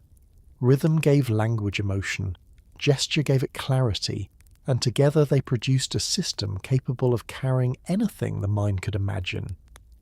If you think about it, language changed the direction of natural selection itself. Once speech emerged, survival favoured not the strongest hunter, but the best communicator, the one who could coordinate, teach, persuade. Words became tools of strategy, empathy, and deception. They allowed cooperation to scale far beyond the small family groups typical of earlier primates. Tribes could plan hunts across landscapes, share knowledge about distant water sources, warn of danger unseen. Language extended perception beyond immediate senses, creating what scientists call shared intentionality. For the first time, groups could think as one. Modern studies in evolutionary linguistics suggest that the earliest languages may have resembled streams of descriptive imagery, verbs and nouns fused in flexible sequences. Over time, syntax and tense evolved, allowing humans to manipulate time through words. To say, "I hunted," or "I will hunt," is to step outside the present, to live simultaneously in past, now, and future. No other species is known to do this. Once the brain could anchor thought in multiple moments, it became a storyteller of itself. There is also evidence that language influenced brain structure in return. The lateralization of function, where the left hemisphere specializes in grammar and the right in emotion, may have intensified with linguistic complexity. This division allowed humans to process both meaning and feeling in tandem, creating not just information, but resonance. Words could now move hearts as well as minds. From that duality came teaching, persuasion, and empathy, the foundation of every human society that would follow. When anthropologists speak of language as adaptive, they mean it literally. Like any trait, speech had costs and benefits. It required time to learn, energy to process, and a dependency on social stability. But its advantages outweighed all else. A spoken instruction could save a life. A shared story could bind a group. Natural selection rewarded the communicators because they increased collective fitness. In effect, language became the new survival mechanism, a biological mutation turned cultural multiplier. What is remarkable is how language continues to evolve even without changing our biology. While our genes remain mostly the same, the words we use mutate constantly. Dialects diverge, meanings shift, syntax drifts, all at rates thousands of times faster than genetic evolution. In a single century, a language can change more than a genome does in 1,000,000 years. This means that in the post-Toba world, human evolution began operating on two overlapping systems, the slow hereditary one written in DNA, and the fast adaptive one carried by sound and memory. This dual inheritance theory, the idea that humans evolve through both genetic and cultural transmission, explains why our species advanced so rapidly afterward. A single innovation, once spoken and understood, could spread like wildfire. Knowledge no longer waited for death to be reborn. It simply moved from mouth to ear, mind to mind. Language was the first true network, long before the internet or writing. Every conversation was a data transfer, every sentence a unit of adaptive information. We sometimes forget how radical this was. For billions of years, evolution had no voice. It worked in silence, shaping form through trial and error. Then, in one small corner of Africa, the universe learned to talk about itself. Words became a second genome, storing information that could evolve independently of the body. The moment humans began to name their world, they began to rebuild it. Of course, we do not yet know exactly how this transition happened. The archaeological record of sound is, by nature, silent. Bones can tell us the shape of a vocal tract, but not the meaning of a word. Genetic data can show us potential, but not the poetry it enabled. What we do know is that by 70,000 years ago, language had become more than a tool. It was an environment. Every child born into a group inherited not just genes, but a universe of shared meanings. That inheritance continues today. When we speak, we participate in the oldest experiment of all, the ongoing evolution of communication. Each new phrase, each metaphor or scientific term is another mutation in the living genome of thought. Our words outlast us, replicate us, and change us. Language does not simply describe evolution, it is evolution, accelerated and alive. And as you listen now, this same mechanism continues. Ideas carried on breath and sound, leaping across time, changing with every retelling. Somewhere in those ancient fires 70,000 years ago, the first humans discovered that to speak was to survive, and that silence was no longer enough. Imagine this. You're holding a stone that remembers. Your hands shape it chip by chip into a blade, but its purpose will outlive you. When you're gone, someone else will find it, feel the grooves you left behind, and understand what you meant. It is no longer just a tool. It is a continuation of thought. Around 70,000 years ago, humans began to create objects that lasted longer than their makers. In that moment, technology became not just an extension of the body, but a form of memory.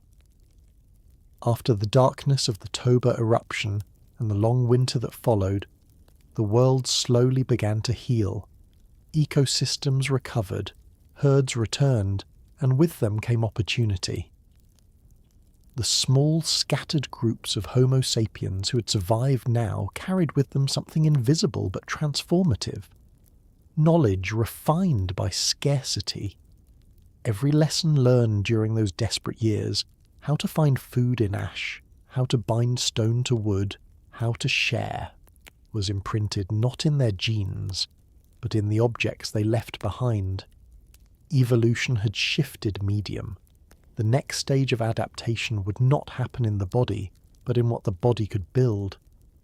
The archaeological record of this period is a study in continuity.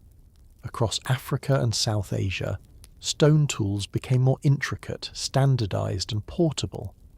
The hand axe, once the symbol of early human craftsmanship, began to evolve into something smaller, sharper, and more specialized. Microliths, tiny, finely worked blades no longer than a finger, emerged as the new frontier of technology.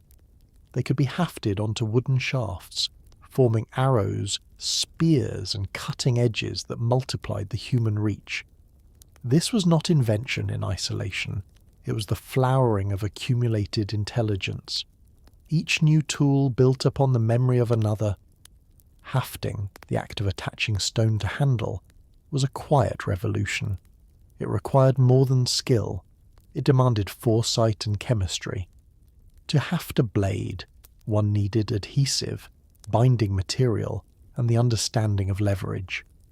Archaeologists have found traces of ancient resin and plant gum mixed with ochre and ash, forming some of the earliest known synthetic compounds. These adhesives tell us something profound. Our ancestors were not just reacting to the world, they were experimenting with it. They were learning to combine elements to create something entirely new, something nature itself had not provided. This was technology as adaptation. In a sense, it was also evolution's loophole. Instead of waiting for genetic changes to grant new abilities, humans externalized them. A spear was an extended arm. A blade was a tooth sharper than any predator's. Fire, once borrowed from lightning, became a weapon, a tool, and a teacher. By outsourcing survival to invention, humans began to free themselves from the pace of biological evolution. The body remained roughly the same, but its reach expanded exponentially. What is remarkable is that this shift happened quietly, without sudden leaps. Stone tool traditions evolved in overlapping waves across continents. In Africa, Middle Stone Age industries such as Still Bay and Howison's Put show remarkable precision and creativity. Tools from these sites include finely retouched blades, backed microliths, and even heat-treated stone.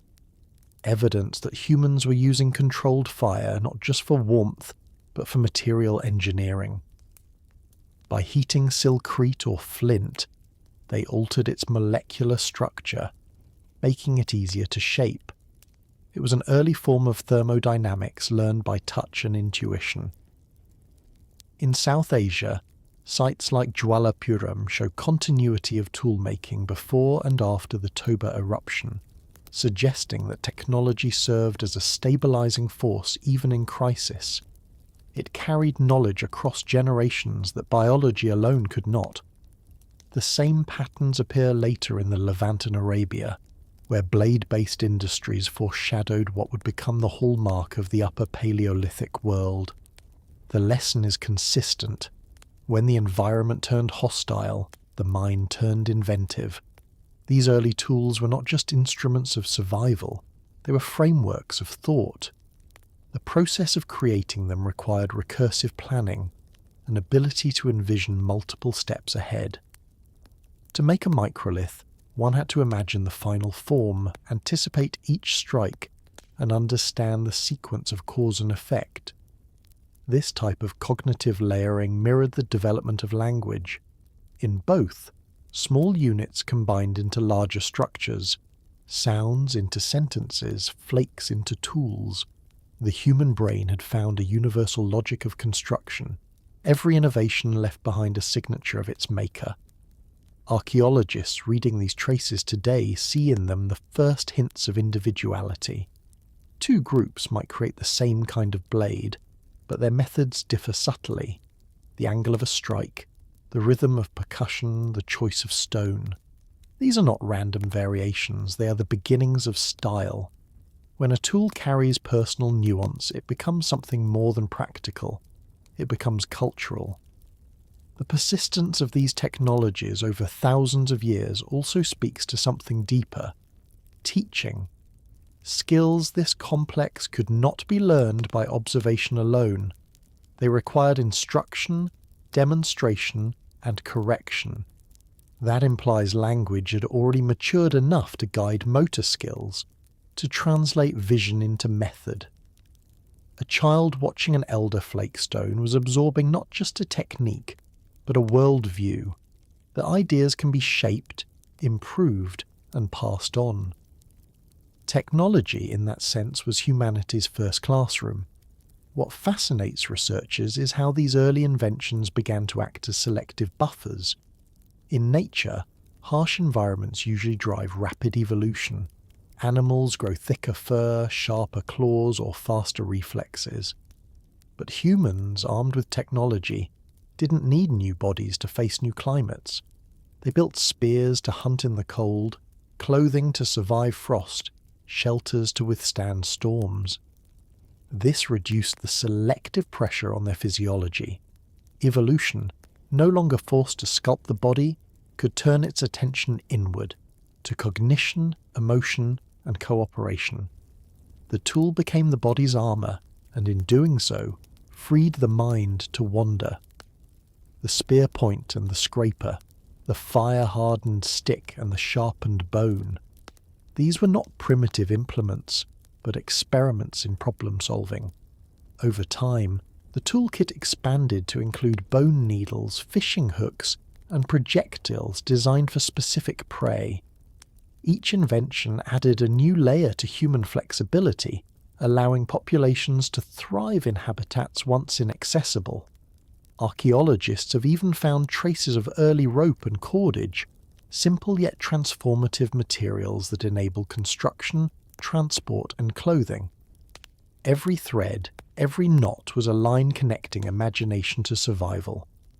By the late Pleistocene, tool-making had become second nature. What began as improvisation had solidified into tradition. Knowledge was no longer fragile, it was resilient, encoded in behaviour and shared through generations. This continuity gave humanity a stability few species ever achieve. It also marked the beginning of a new kind of inheritance, one that had nothing to do with genes. When a tool design persisted for thousands of years, it meant that information had learned to outlive biology. The artifact had become a vessel of collective memory. In modern anthropology, this concept is known as cumulative culture, the ability of humans to build upon the knowledge of previous generations rather than reinvent it. A stone blade made in Africa 70,000 years ago carries the echoes of every tool before it. It is an unbroken lineage of thought stretching back millions of years to the first flake struck by an Australopithecine hand. In this way, technology became a record of evolution itself. Each refinement, each innovation, is a fossil of the mind. Yet even as these technologies spread and improved, they remained beautifully humble.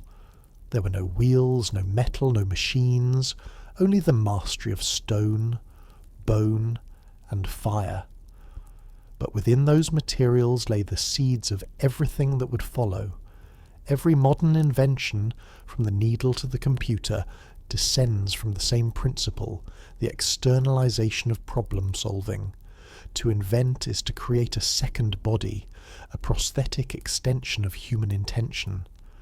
When the first hafted tool was made, humanity crossed that threshold. For the first time, survival was not just an act of adaptation, but of authorship. If we could watch one of those early makers at work, we would see an elegance that modern eyes often overlook. Each strike of stone against stone was a dialogue, a conversation between hand, mind, and material. The maker adjusted angle and force by instinct, reading the stone's texture like a language. The rhythm was deliberate, meditative, and deeply human. The resulting tool was both product and teacher. It told the next maker what worked and what didn't. It carried lessons without words. This is why many archaeologists describe early tools as technological fossils of thought. They are frozen moments of cognition preserved in mineral form. When we pick up an ancient blade today, we are not just touching stone, we're touching a thought that endured 70,000 years. It is difficult to imagine any other species leaving behind such intellectual fingerprints. Of course, not all innovation succeeded. Many ideas vanished without trace, their makers forgotten. But in evolution, even failure is information. Each discarded tool was an experiment that taught the next generation what not to do. Progress, as always, was uneven, bursting forward, pausing, and diverging. But unlike biological mutations, which vanish if their carriers die, technological ideas could be resurrected. A design could sleep for millennia, waiting for rediscovery. That is the resilience of the external mind. By 70,000 years ago, humans had learned to store their intelligence outside their bodies, in tools, in habits, in traditions. That shift marks one of the most important transitions in the history of life. Every other organism must carry its survival mechanisms within its genes. Humans alone can offload them into the environment. The result is a species capable of self-guided evolution, accelerating not through DNA, but through design. It is humbling to realize that the first step toward every modern creation, the wheel, the engine, the satellite, was taken by a small band of people shaping stones beside a fire. They did not know that their inventions would echo through time. They only knew that it worked. And in that quiet pragmatism lies the true genius of our kind, to make, to remember, and to pass it on.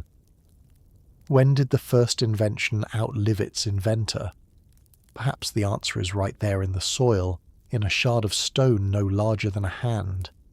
It lies where someone dropped it 70 millennia ago, unaware that it would one day tell their story, not through DNA, but through craft. What if I told you that survival, at some point in our past, stopped being about strength at all? Imagine a world where the most powerful muscle was no longer the arm or the jaw, but the brain. Somewhere between 80 and 50,000 years ago, the balance of evolution began to tilt. Natural selection stopped rewarding the fiercest hunter or the fastest runner and started favouring those who could think, predict and connect. Humanity entered a new kind of arms race, one fought not with spears or claws but with imagination. When scientists compare the brains of modern humans to those of our earlier ancestors, the numbers tell a story of staggering commitment. The human brain is about 3 times larger than that of a chimpanzee, but what truly matters is not size, it is cost. The brain, though only 2% of body weight, consumes about 20% of the body's energy at rest. That means 1/5 of every meal, every heartbeat, every breath goes to fueling thought. From an evolutionary standpoint, this is extravagant. Energy that could have gone to muscle, reproduction, or fat storage was instead devoted to neurons. For such an expense to persist, it must have paid enormous survival dividends. Those dividends came in the form of social cognition, the ability to read others, predict behaviour, and coordinate within groups. As early human societies grew more complex, the brain's demands grew with them. To live among others required a delicate balancing act, understanding intentions, negotiating alliances, remembering obligations. Survival depended less on dominating rivals and more on managing relationships.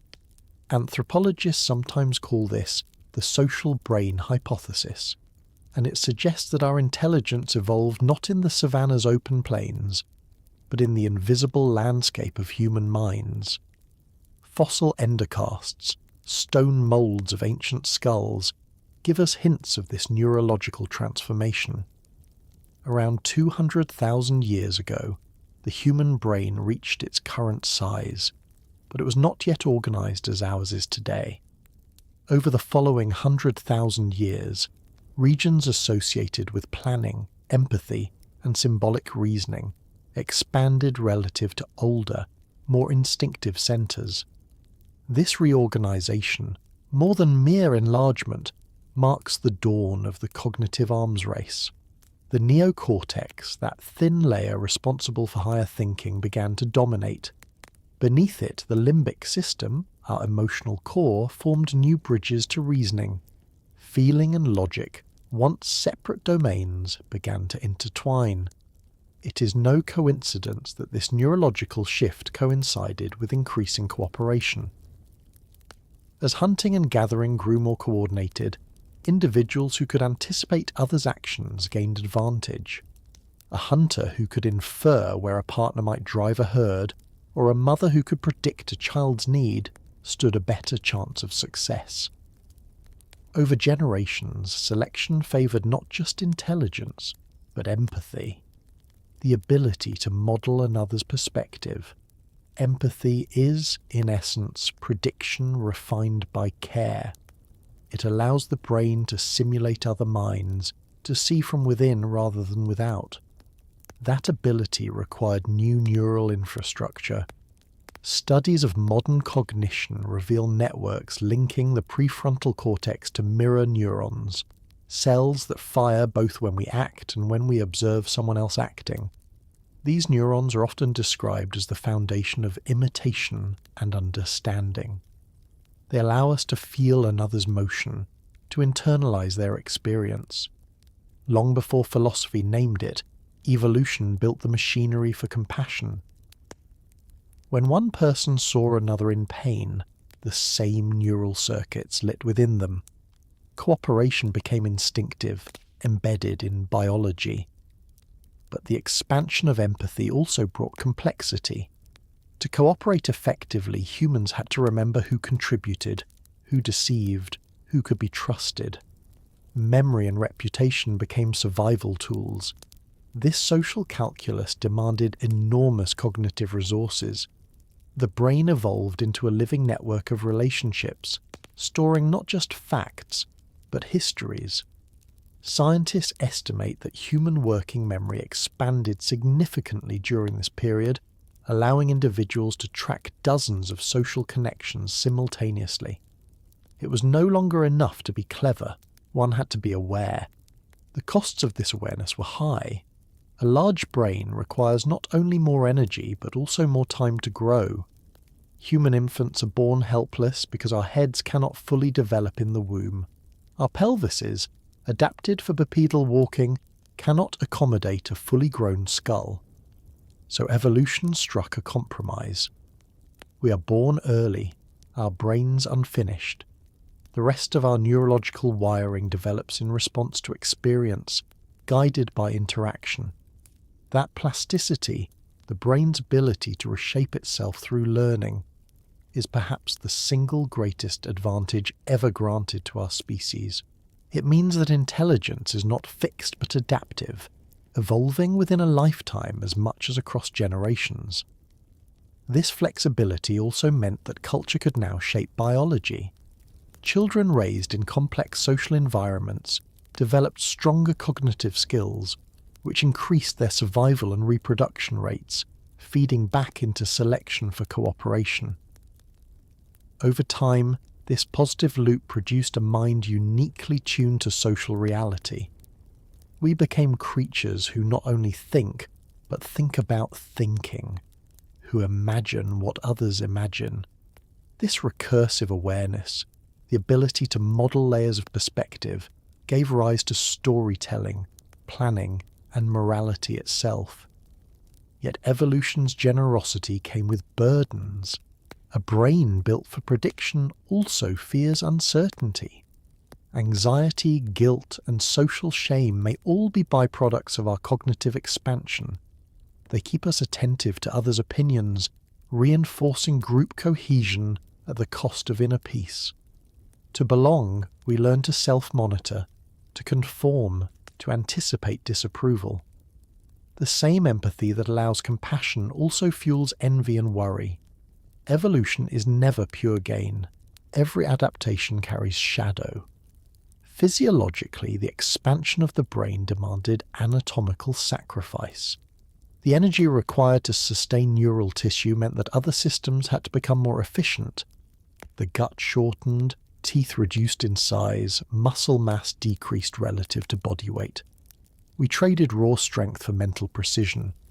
Compared to Neanderthals, who had stockier builds and slightly larger brains by volume, our species invested more in cortical surface area, the folding that increases neural connections. This reallocation made our bodies lighter and our minds denser. In evolutionary terms, we were betting everything on thought. The fossil record reflects this transition indirectly. Tools became standardized, settlements more organized, and evidence of long-distance material exchange began to appear. These patterns imply coordination over time and space, hallmarks of planning and foresight. In each case, imagination preceded execution. The human advantage was no longer brute capability, but the ability to simulate outcomes before acting. To imagine is to preview survival. Neuroscientists studying modern humans often describe the prefrontal cortex as an inner rehearsal stage. When we think about the future, this region activates much like it would if we were actually performing the task. In other words, the mind learned to predict reality by building internal models of it. Those who could simulate danger avoided it. Those who could visualize success achieved it. Natural selection began to reward the dreamers. But imagination alone was not enough. In a world of growing social complexity, deception also became a survival strategy. To lie convincingly, one must first understand truth and then manipulate it. This arms race between cooperation and deceit pushed cognitive evolution even further. Brains that could detect dishonesty, read subtle cues, or navigate moral ambiguity had an advantage. The mind became not just a mirror of the world, but a strategist within it. It is striking that by the end of this period, the human brain had reached its current size and energy ceiling. Further growth would have been biologically unsustainable. The skull could expand only so much before endangering childbirth. The metabolic load was already near the limit of what food resources could support. So instead of growing larger, the brain began to grow smarter, optimizing connections, refining communication between regions, pruning redundant neurons. Efficiency became the new evolution. We can see traces of that refinement today. Functional MRI studies show that modern humans use distributed networks across the brain for even simple tasks, integrating emotion, perception, and reasoning. It's as if the entire organ works as a unified team rather than isolated departments. That unity likely emerged as an evolutionary response to cooperation itself.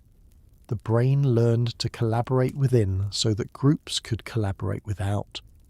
Some researchers describe this as a cognitive arms race, because every advance in cooperation demanded an equal advance in manipulation, empathy, or prediction. Like rival species co-evolving, individuals pushed each other to higher levels of mental agility. The result was not just intelligence, but meta-intelligence, awareness of awareness. Once humans could think about thinking, they stepped beyond instinct entirely. Evolution had created a brain capable of rewriting its own rules. Still, humility is warranted. We cannot reconstruct the exact pathway that led here. Brain tissue does not fossilize, and behavior leaves only faint shadows in tools and footprints. What we know comes from fragments of skulls, chemical residues, and comparisons to modern cognition. The details may always elude us. What remains clear is the direction, toward imagination as the new survival trait. In that sense, evolution had found a strange new logic. Where once life competed by strength and speed, humans began competing by empathy and thought. The battlefield was no longer the plains, it was the mind. The prize was not dominance, but understanding. And though that understanding has since built civilizations, it also began with something simple, a few scattered humans learning to see the world through one another's eyes. We are, in the end, the descendants of those who imagined best. Every idea that kept them alive, every prediction, plan, and gesture of trust is still with us, running quietly beneath the surface of consciousness. The next time you anticipate someone's words before they speak or feel their emotion before they explain it, remember, that is the oldest inheritance we carry. Evolution taught us to survive each other before it taught us to survive the world. What if I told you that the first moment of art wasn't about beauty at all? Imagine a human, 70,000 years ago, sitting at the edge of a cave's mouth, holding a piece of ochre in their hand. They carve a few lines into its surface, not to communicate, not to warn, not to decorate, but simply to mark. Lines that mean nothing practical, that serve no tool or survival. Yet in those strokes, something irreversible begins. Thought becomes visible. The earliest traces of symbolic behaviour come not from Europe's painted caverns, but from much earlier and farther south, from the coasts of Africa, where humanity itself endured its near extinction and recovery. At sites like Blombos Cave and Pinnacle Point in South Africa, archaeologists have found engraved pieces of ochre, shells drilled for beads, and tools that seem to carry aesthetic choices rather than purely functional design. These artifacts, dated to between 75 and 100,000 years ago, represent the first visible evidence that humans had begun to think in symbols, to see the world not only as it was, but as it could represent something else. Blombos Cave, a small shelter carved into limestone above the Indian Ocean, has yielded some of the most haunting evidence of this transition. Within its layers of sand and ash, researchers uncovered ochre plaques etched with deliberate crosshatched patterns, grids and intersecting lines carved with precision and repetition. They are not random scratches made by use. They are intentional designs, composed and planned. No one knows exactly what they meant.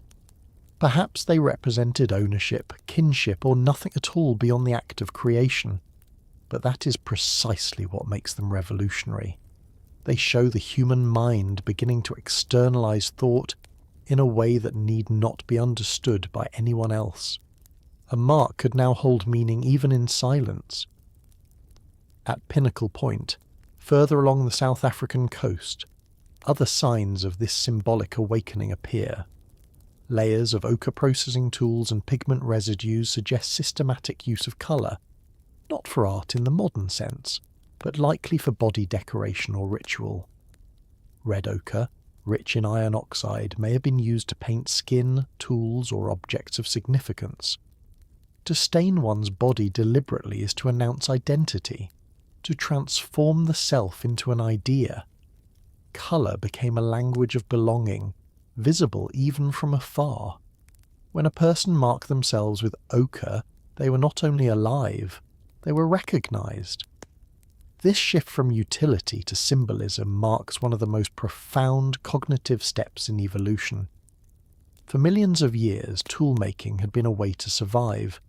A hand axe was a tooth, a blade an extension of the hand. But an engraved stone or a bead changes nothing in the physical world.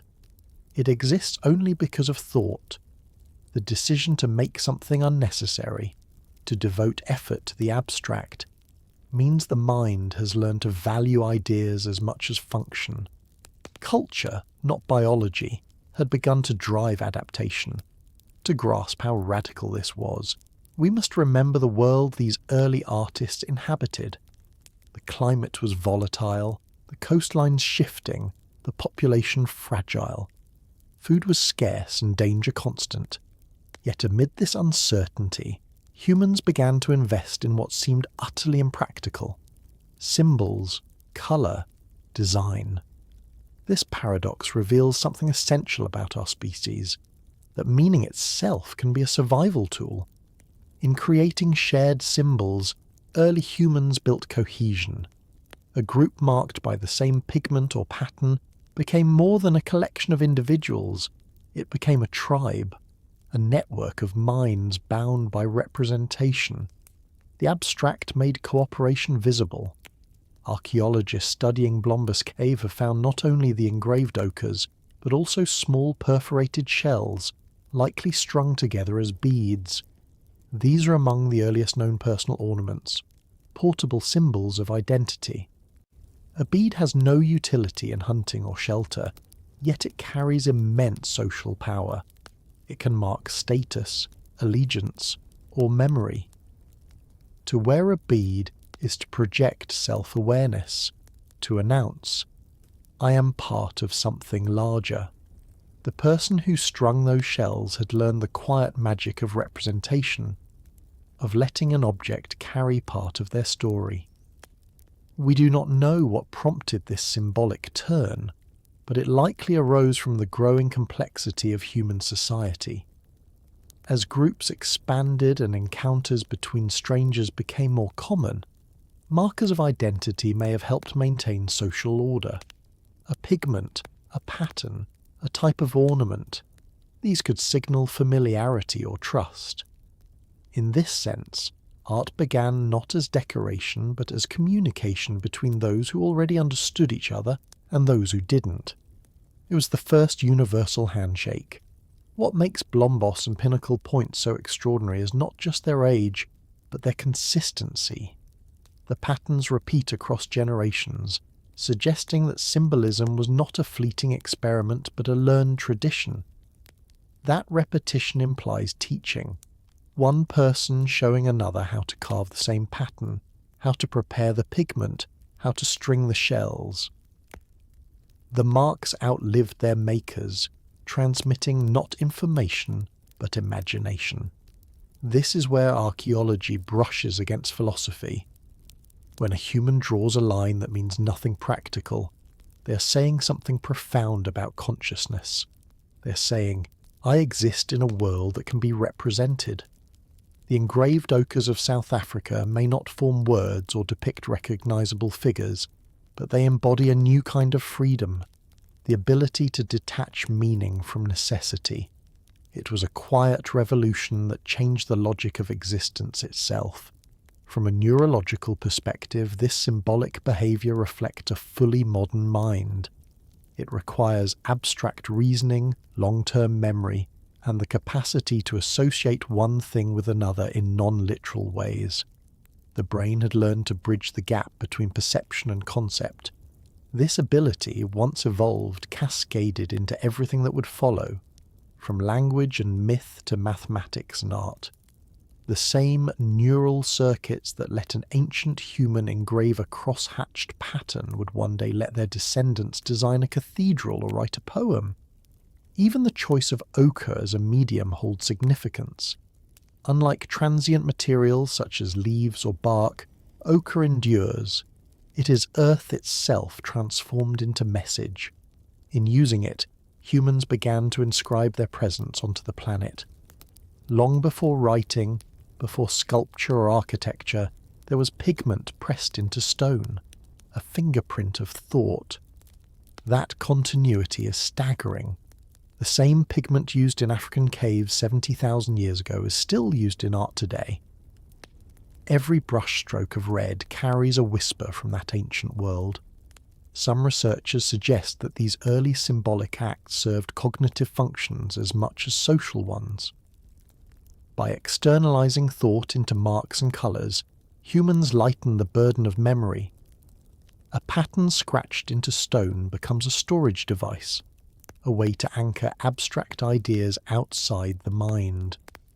This externalization is, in a sense, the first step toward writing. Not words yet, but the realization that information can live outside the body. The tool had become the mind's notebook. It's also possible that these engravings and pigments played a role in teaching or ritual. The repetitive nature of the patterns, their careful execution, suggests intention and perhaps performance. To carve or paint together is to synchronize minds. Shared rhythm, shared focus. These are the foundations of collective identity. Through such acts, meaning becomes communal and cooperation deepens. Art, in this sense, is not mere expression. It is a social technology. The cognitive leap represented by Blombos and Pinnacle Point is therefore not aesthetic but existential. It shows that humans had begun to imagine themselves as beings who could leave a trace, who could project their inner world onto matter. A mark on stone is a promise to the future, even if the maker never intended anyone to see it. It says, "Someone was here who thought." In that realization lies the first spark of history. When we look at those ancient crosshatched lines today, they appear simple, almost childlike. Yet within them lies the seed of everything that makes us human. The patterns are deliberate, rhythmic and symmetrical, qualities that appeal to our modern sense of order. But to the people who carved them, symmetry may have meant something else entirely. balance, control, or connection. It was the mind asserting structure on a chaotic world. The same impulse drives science and art alike, to make sense of what overwhelms us. What these early marks remind us is that the need to express meaning is not a luxury of civilization. It is a biological impulse as deep as hunger or shelter.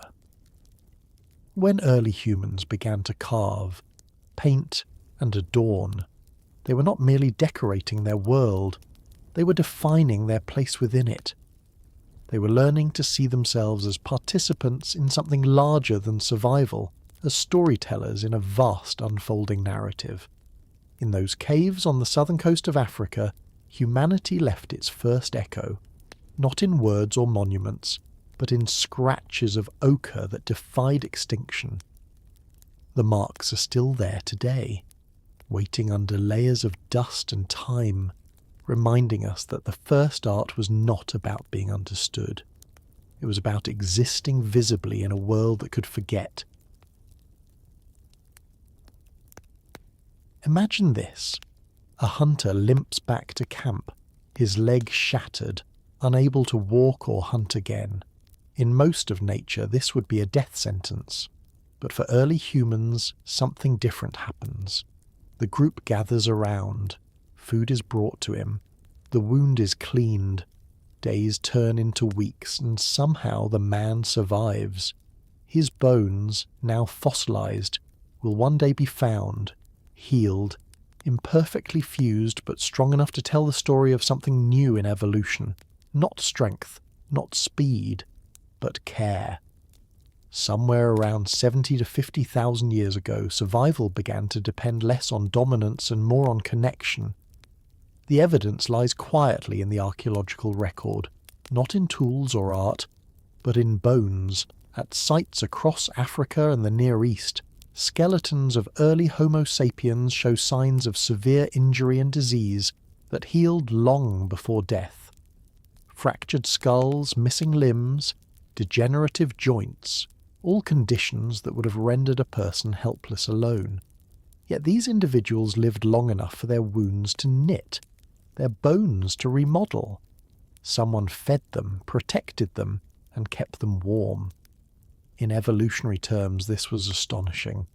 Nature's old rule, only the fittest survivors, was being rewritten by empathy. From that point onward, cooperation became as critical as competition.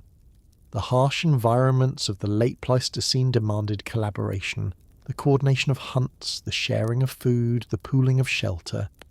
Groups that worked together endured when solitary individuals perished. Anthropologists studying this period see in these patterns the rise of what's called inclusive fitness, the idea that evolution favours behaviours that help relatives and allies survive, even at personal cost because shared genes are preserved through them. But in humans, this cooperation extended beyond kin. It reached strangers, friends, and even the weak. Evolution had stumbled upon a new kind of advantage: kindness as strategy. The mechanics of this change are visible in the biology of the species itself. Our faces softened, our teeth and jaws reduced, our hormones shifted. Compared to earlier hominins, Homo sapiens shows lower levels of reactive aggression. Some researchers call this self-domestication. Just as wolves evolved into dogs through selection for gentler temperaments, humans may have unconsciously selected for cooperation. Those who could form alliances, de-escalate conflict, and share resources outcompeted those who relied on violence alone. Over thousands of generations, the most aggressive individuals may have found themselves isolated or expelled, while those capable of empathy thrived. Evidence for such social interdependence appears in every aspect of early life. Take food sharing. In hunter-gatherer bands, success was unpredictable. Some days brought an abundance of meat, others only hunger. The practice of dividing spoils ensured that everyone, including children, the injured and the elderly, received sustenance. This behaviour might seem altruistic, but in evolutionary terms it's mutual insurance. By feeding others today, an individual secured the likelihood of being fed tomorrow. Generosity in this context became a form of long-term survival planning. Caring for the weak extended far beyond food. Fossil evidence from both early Homo sapiens and even Neanderthals shows the survival of individuals with severe disabilities, blindness, paralysis, or chronic illness. One of the most striking examples comes from Shanidar Cave, where a Neanderthal male missing part of his arm and suffering multiple injuries lived well into middle age. Similar findings among our own species suggest that such care was not accidental but systemic.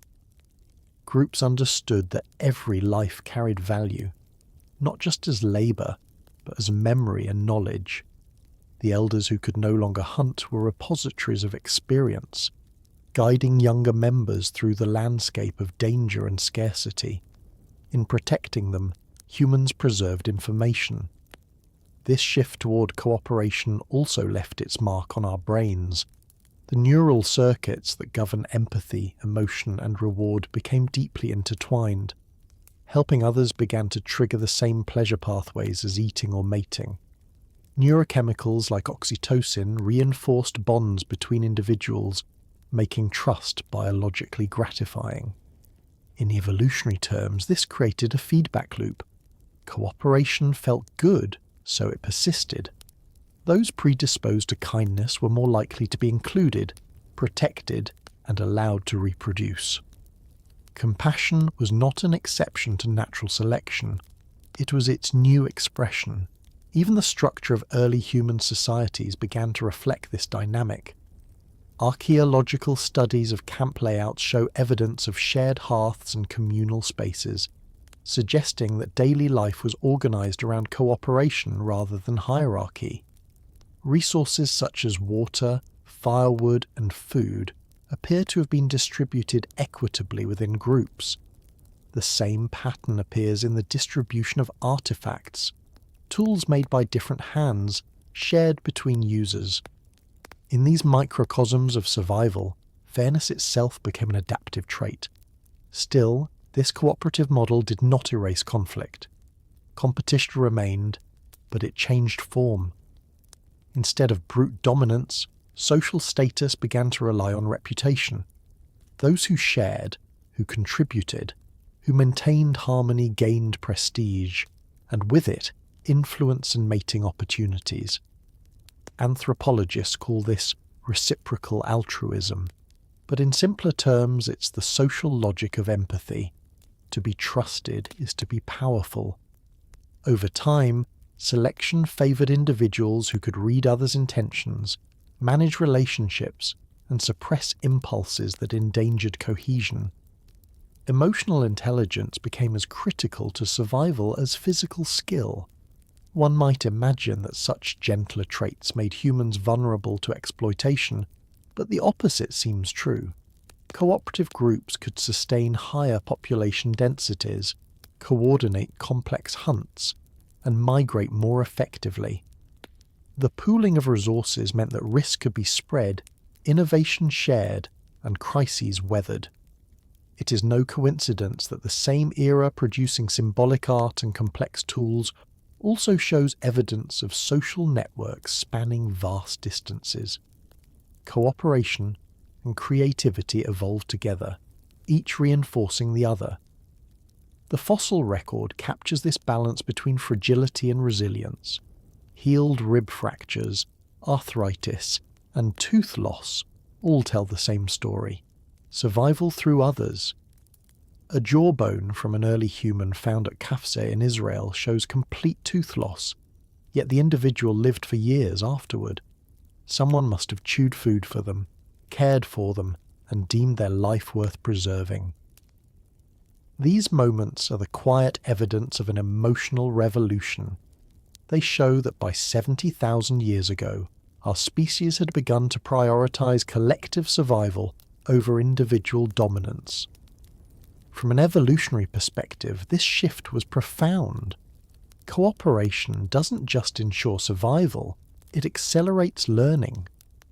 When individuals share experiences, they multiply knowledge. A single discovery, a new tool, a better hunting method, spreads quickly through a cooperative network.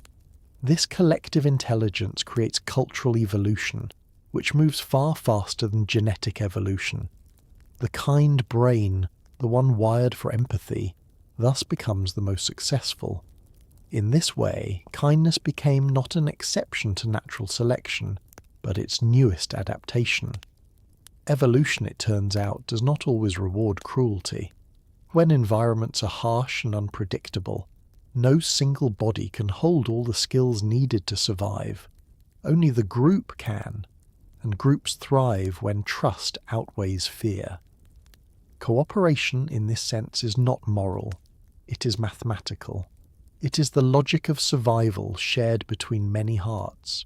Still, even as we uncover these traces, humility is necessary. We cannot know what our ancestors felt as they cared for one another. We can only infer behaviour from bone, residue, and context. But these traces are enough to reveal a pattern. Life was no longer solitary. Humanity had begun to live not only for the self, but through the self, as part of a collective organism that remembered, taught, and endured. The evolution of cooperation likely reshaped every level of existence. It changed parenting, for one. In cooperative groups, the care of children was shared. Mothers received help from kin and community, allowing longer childhoods and more complex learning. This extended dependency strengthened emotional bonds and increased the brain's capacity for attachment. Childhood itself became a space for transmitting culture. Compassion was no longer limited to emergency. It became the foundation of daily life. Even death, the most primal fear of all, began to change meaning. The care given to the sick and dying suggests an awareness that life was interconnected, that helping others might transcend individual survival. While we cannot call this morality in the modern sense, it shows a dawning recognition of value beyond utility. In caring for the weak, humans may have found the earliest form of purpose. In hindsight, this quiet revolution may have been as pivotal as the invention of fire or language. Cooperation became the infrastructure of everything that followed: art, trade, teaching, storytelling, and eventually civilization itself. The willingness to see another's survival as linked to one's own laid the groundwork for all human progress. It made empathy not a byproduct of intelligence, but its guiding principle. If evolution once sculpted us with violence, this was the moment it began to refine us with gentleness. The fossilized bones of the cared for tell that story better than any myth. They remind us that strength, for our species, was never purely physical. It was the ability to see worth where others might see weakness. And so, long before words like compassion or altruism were ever spoken, they were already written, not in language, but in bone.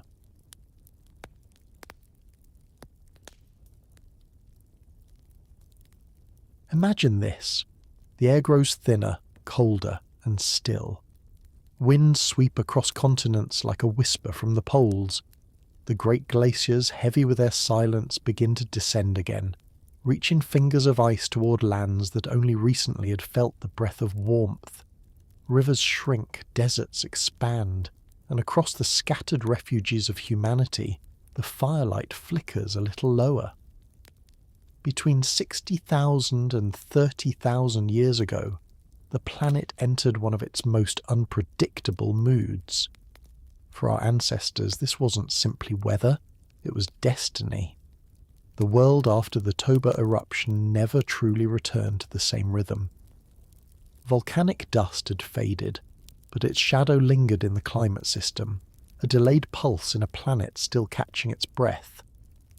Glacial and interglacial cycles, governed by the slow mathematics of Earth's orbit, shifted again. Scientists refer to this time as marine isotope stages 4 and 3. alternating cold and unstable intervals, recorded not in human memory, but in the chemistry of ice cores, ocean sediments, and fossilized pollen. The data tell us that the world didn't just cool, it fluctuated violently. Temperatures rose and fell within centuries, rain belts moved like ghosts, grasslands became deserts, then greened again, then died once more. For small bands of humans trying to survive, this constant instability demanded something new, not a change in body, but a change in mind. Evolution had already slowed at the genetic level. The body of Homo sapiens was now more or less complete. Yet in these longer millennia of chaos, behaviour became the new form of adaptation. The species didn't grow thicker fur or longer limbs. It learned to anticipate, to remember, to plan. From the ice cores of Greenland and Antarctica, we now reconstruct these swings in haunting precision. In the frozen cylinders of layered snow, tiny bubbles of air preserve the breath of ancient atmospheres, trapped carbon dioxide, dust and sulphur. Each layer is a page in Earth's diary. Around 60,000 years ago, these records show a plunge in temperature marking the onset of a new glacial phase. But unlike earlier ice ages, this one was punctuated by rapid spikes of warmth, called Dansgaard-Oeschger events. Within a few human lifetimes, climates could transform from frigid to temperate, then back again. Imagine being born in a green valley and dying in a desert. That was not myth. That was climate reality. Africa itself, long thought to have remained a refuge of stability, was far from spared. Lake sediments from Malawi and Tanganyika revealed dramatic fluctuations in water level. Grass pollen alternated with desert dust, telling of alternating wet and dry epochs.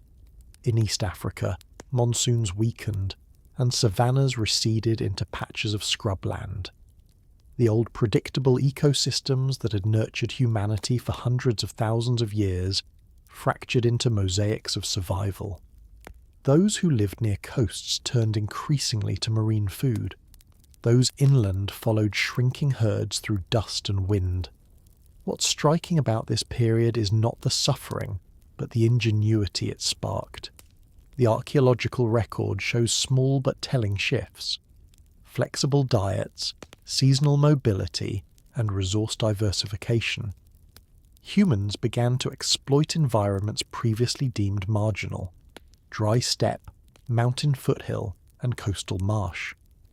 In the stillness of this ice-dominated world, adaptation no longer meant enduring one place, it meant mastering change itself. The pattern appears not only in Africa, but across the planet.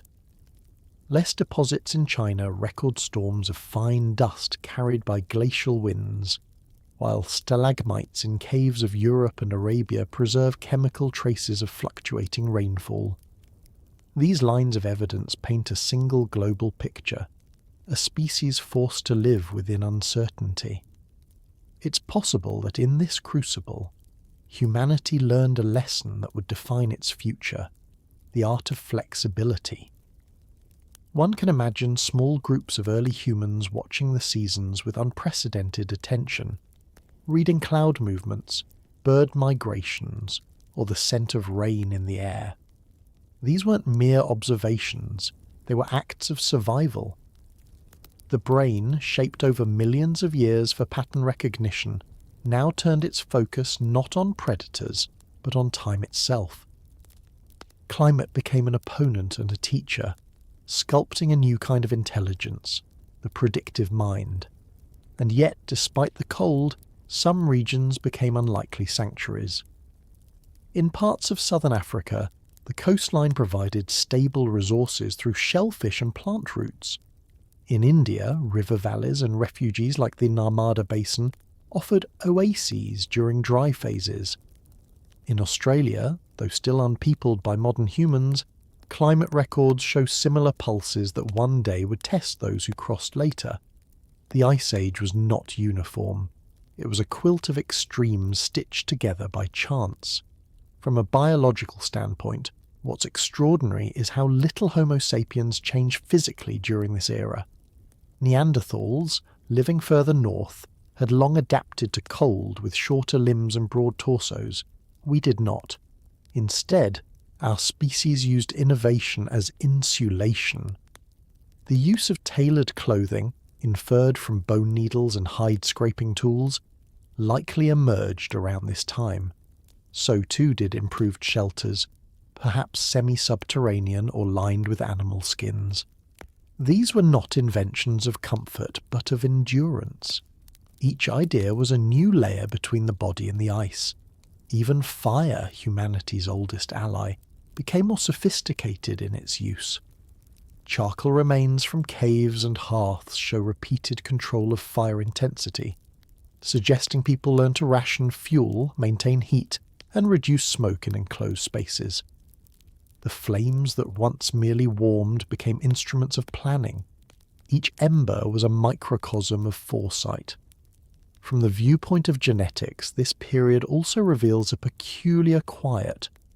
Mutation rates continued, of course, but strong directional selection appears to have lessened. This is consistent with what some researchers call the behavioral buffer hypothesis. The idea that cultural and technological flexibility shielded humans from the harsher filters of natural selection. In simple terms, tools and cooperation replaced claws and fangs. Where earlier species adapted to a single niche, humans built new ones as needed. By 50,000 years ago, this behavioral adaptability had transformed into something even more powerful: resilience. The species had learned to think in terms of contingency. If the herds moved, we followed. If the sea rose, we retreated. If one valley failed, another awaited. This mindset, rooted in the unpredictability of glacial Earth, would one day underpin migration, colonization, and eventually civilization. Yet the emotional toll must have been immense. The fossil pollen and ice cores cannot tell us what it felt like to live through 1,000 years of drought, or watch familiar lands vanish under snow. But imagination allows a glimpse. Nights would have been long and airless. The sky, brilliant with ice crystals, offered both beauty and warning. Entire generations were born into landscapes their parents could barely recognize. It is here, perhaps, that humans first developed a sense of nostalgia, not for a person, but for a climate lost.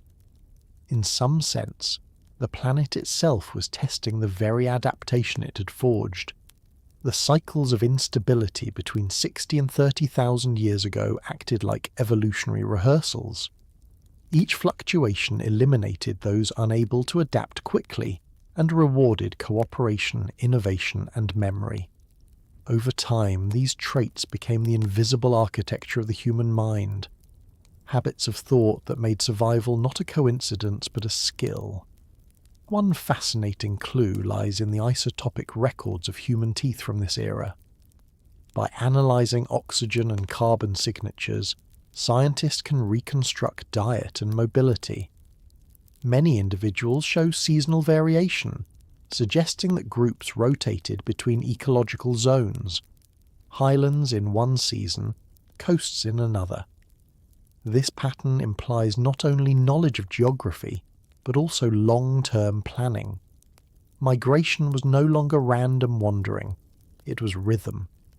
Some researchers suggest that the mental stress of such instability may have also shaped emotional life. Anxiety, anticipation, and empathy may have evolved as adaptive responses to unpredictability. The ability to imagine disaster before it arrived, and to prepare for it, became an advantage. This trait, uncomfortable as it is, might be one of the reasons our species endures even now. By 30,000 years ago, the glacial grip was firm once more. Vast sheets of ice covered much of the northern hemisphere. Yet beneath this frozen world, humanity persisted, scattered but unbroken. The genetic evidence from surviving populations suggests remarkable continuity.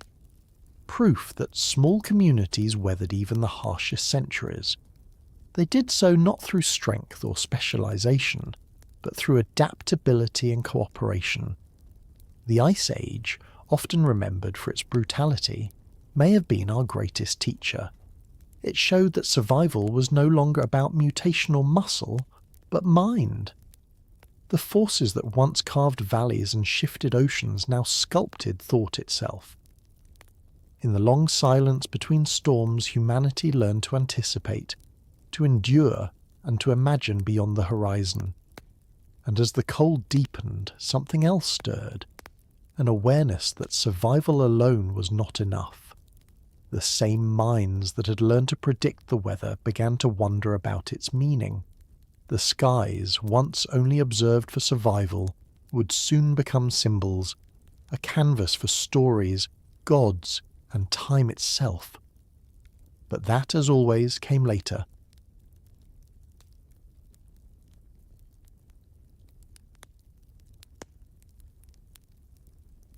What if I told you that evolution didn't stop? It just went quiet. That beneath the surface of our cultural brilliance, our bodies kept changing in ways too subtle to notice, responding not to predators or glaciers anymore, but to diet, disease, and light. Around 70,000 years ago, many scientists once thought our biological evolution had slowed. That culture had replaced nature as the main sculptor of our species. But in truth, evolution never stopped. It only changed tempo, whispering its edits into bloodlines rather than shouting them through extinction. The world between 70,000 and 10,000 years ago was still volatile, ice advancing and retreating, habitats shifting, diets diversifying. Across Africa, Eurasia and beyond, Homo sapiens populations adapted locally to climates and foods as they spread. And though our bodies looked nearly identical to those of modern humans, our genes continued to dance in response to new pressures. The record of those quiet changes remains written in us still. One of the most famous examples hides in something as ordinary as milk. For most mammals, milk is a food of infancy. Adulthood brings the loss of lactase, the enzyme needed to digest lactose. Yet some human populations retain this ability, a mutation that first appeared tens of thousands of years ago, though it wouldn't become common until much later. The earliest traces of this trait, known as lactase persistence, probably arose among groups who began to rely more heavily on the milk of herd animals, long before farming. In harsh, glacial environments where food was scarce and winters long, the ability to digest milk offered a precious edge, calories and hydration from a renewable source. Genetic analysis suggests that different mutations enabling the same trait appeared independently in Africa, the Middle East and Eurasia, an elegant example of convergent evolution. Even as cultures diverged, nature found the same solution in multiple places. Other genes were responding to a more ancient force, sunlight. As humans dispersed across latitudes, the balance between ultraviolet radiation and vitamin D synthesis became a biological negotiation.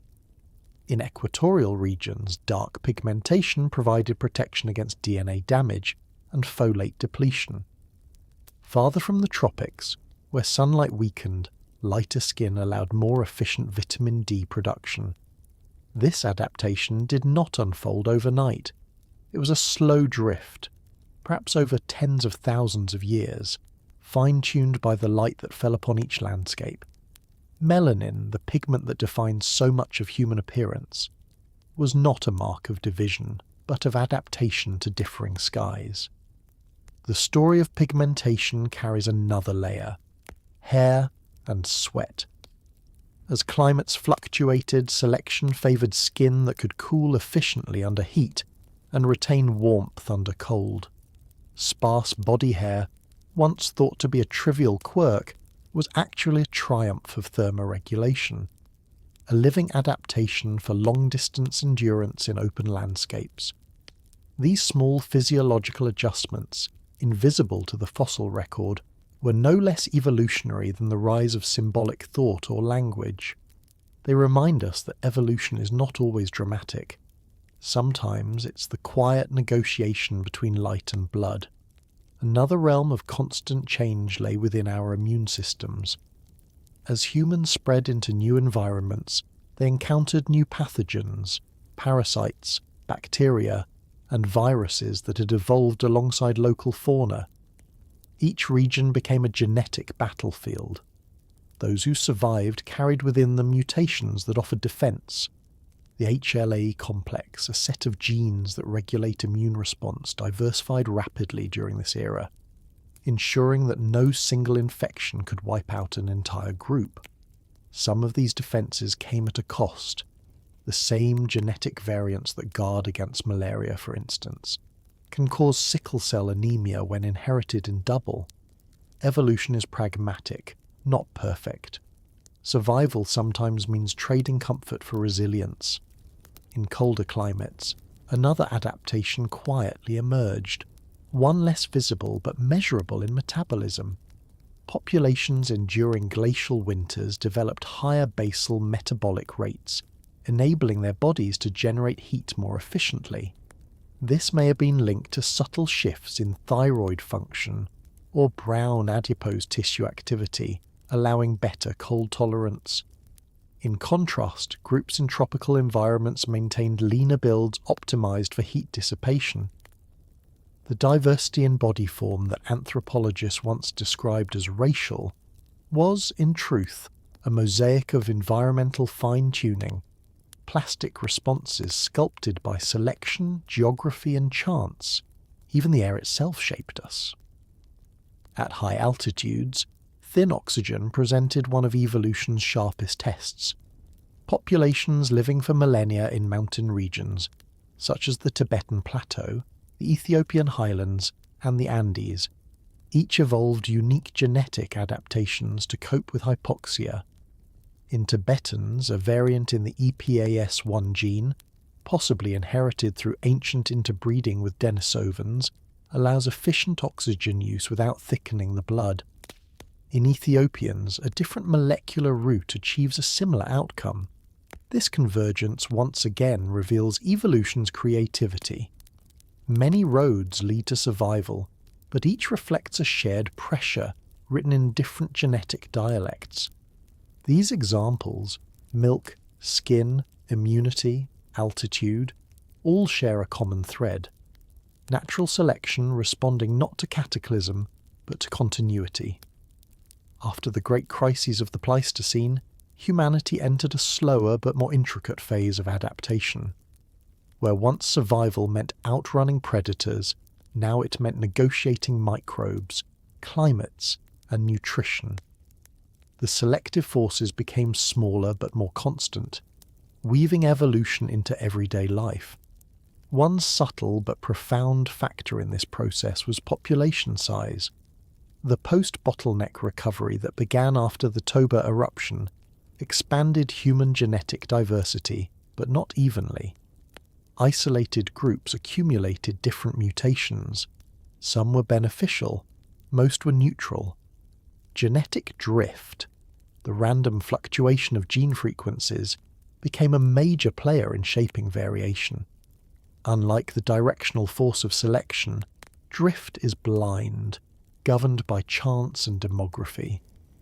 Yet over thousands of years, its quiet randomness gave rise to the regional diversity we still see today. It's humbling to realize that even as our ancestors mastered fire, language, and art, evolution continued its patient work beneath the skin. The mind may have led, but the body followed in its own tempo. When we speak of humans as fully modern by this point, it's an illusion of perspective. Every generation that has ever lived, including ours, is transitional. There's also the question of diet, one of the most constant and subtle shapers of human biology. The shift from purely foraged foods to a mix of hunting, gathering, and coastal exploitation introduced new nutrients and new challenges. variants affecting fat metabolism, starch digestion, and even taste perception began to diverge across populations. For example, increased copy numbers of the AMY1 gene, which codes for salivary amylase, allowed some groups to digest starch more efficiently, an adaptation likely tied to the consumption of tubers and plant roots during glacial shortages. This single enzyme would later prove crucial as agriculture arose, but its origins lie deep in the Paleolithic. Another quiet change was cranial, not in size but in shape. Over tens of thousands of years, the human skull subtly refined its proportions. Faces shortened, brow ridges softened, and overall gracilization continued. Some scientists link these trends to hormonal shifts associated with reduced aggression and increased social cooperation, a biological echo of the self-domestication process discussed earlier. The same changes that made us gentler also reshaped the architecture of our bones. Evolution, in this sense, sculpted behaviour into anatomy. Yet it's crucial to admit that much remains uncertain. Many of these adaptive signals are inferred from modern genomes and ancient DNA fragments, not from direct fossil evidence. Our understanding is shaped by probabilities and models, not certainties. The story of ongoing evolution is, by its nature, an unfinished chapter. Each discovery, a new allele, a new skeletal trait, revises what we thought we knew. In this way, studying human evolution is itself a living experiment, always one result away from revision. Still, the pattern is undeniable. The story of evolution did not end when our ancestors began to think symbolically or paint caves. It simply shifted into subtler realms, microscopic, molecular, internal. Culture may have insulated us from the harshest trials of nature, but not from adaptation itself. The genes that govern digestion, immunity, and endurance continued to respond to the environments we created. We became, in a sense, co-authors of our own biology. Perhaps that is the real legacy of the late Pleistocene, the merging of evolution's two tempos, the slow, invisible shaping of DNA and the rapid, inventive shaping of culture. The two no longer worked separately but together. Every tool, every migration, every fire changed not only the world around us, but the selective pressures acting within us. When people say evolution stopped, what they really mean is that it became harder to see. But if you look closely, in the milk you drink, the colour of your skin, the air you breathe, you can still trace its quiet rhythm. The story never froze. It just softened into silence, waiting for us to listen.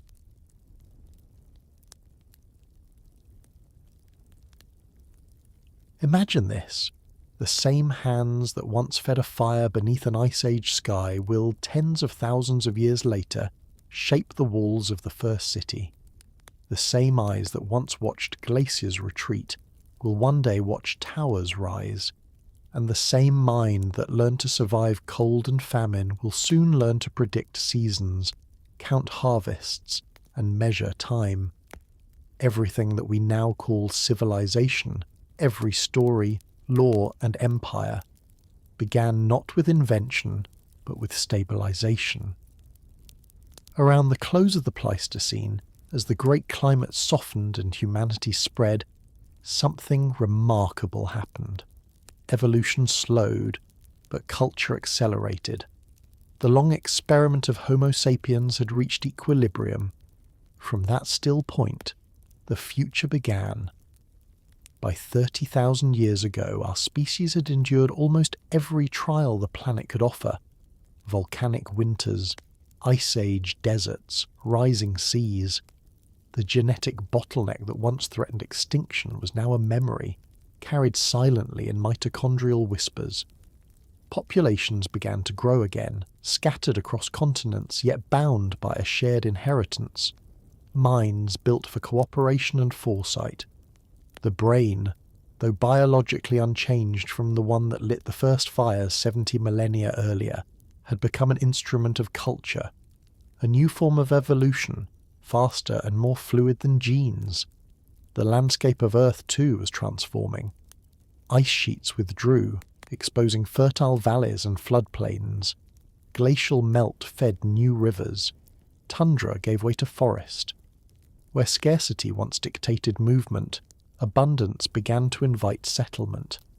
For the first time, human groups could remain in one place long enough for memory to take root, not just in minds, but in land. Camps became territories, and territories became home. This shift was not yet agriculture, but it was the foundation of it. Stability as adaptation. Archaeological evidence from the late Pleistocene hints at a world alive with experimentation. People developed more complex hunting tools, diversified their diets, and expanded their social networks. Some crafted storage pits to preserve food between seasons, the earliest whispers of planning beyond immediacy. Others shaped ritual spaces, marking boundaries between the living and the imagined. What had once been a species surviving moment to moment was now a species thinking in generations. The firelight that once only warded off the cold had become a classroom for continuity. Climate remained the grand architect. The oscillations of the Ice Age had trained humanity to read the sky like scripture. The coming of warmth was both liberation and challenge. As global temperatures rose around the end of the Pleistocene, ecosystems burst into diversity. Megafauna roamed in vast herds across Eurasia and the Americas. Coastal regions bloomed with marine life. Humans followed abundance, but this time not merely to survive. The rhythm of migration began to slow. Knowledge accumulated faster than extinction could erase it. In this context, language became more than communication. It became infrastructure, the bridge carrying survival across generations. Through words, people could transmit skills, myths, and warnings. A child could inherit not just genes, but memory. This was the true revolution of the species, the externalization of information. From then on, evolution had two engines, biology and narrative. What DNA encoded slowly, story could transmit instantly. Anthropologists sometimes describe this transition as the dawn of cumulative culture, the ability of knowledge to build upon itself. It's what allowed stone tools to evolve from flakes to blades, and then to bows and woven traps. Every invention extended human capability, but also human dependency.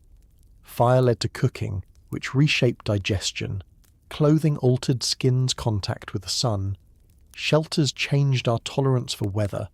Culture, in effect, began to sculpt biology in return. The line between nature and nurture blurred into a single self-sustaining loop. The late Ice Age also saw the rise of symbolic complexity. People began to leave more than tools behind. They left meaning. Patterns carved into bone, pigments mixed into ritual, ornaments buried with the dead. These were not decorations of leisure, but anchors of identity in a world of flux. Symbols allowed groups to remain cohesive over distance and time. They created belonging, an evolutionary advantage as real as fire or shelter.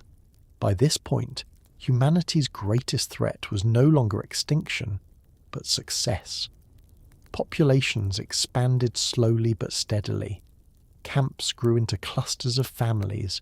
Trade networks stretched across hundreds of kilometers. The seeds of social organization, roles, alliances, responsibilities began to sprout. It was cooperation on a grander scale, still fragile but potent. These were not yet civilizations, but the prototypes of them. Hunter-gatherer societies with memory long enough to manage resources and social norms. The genetic evidence from this era reveals another quiet shift. Diversity rebounding after near collapse. Small, isolated populations that had once been separated by deserts and ice began to reconnect. Each meeting brought exchange. not only of tools and words, but of genes. This recombination increased resilience, countering the losses of earlier bottlenecks. Humanity was not just surviving climate, it was thriving through connection. Meanwhile, the planet itself was preparing the stage for what would come next. As the Holocene approached, glaciers retreated and sea levels rose, drowning coastal plains that had once been refuges.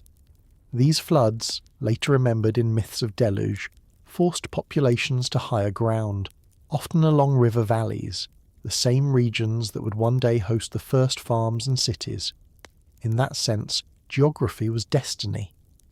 The last ice age, far from being a barrier to progress, was the sculptor of its foundations. But perhaps the most profound continuity from that ancient stabilization was psychological. The same cognitive traits honed in the chaos of the Pleistocene, cooperation, anticipation, empathy, became the bedrock of complex societies.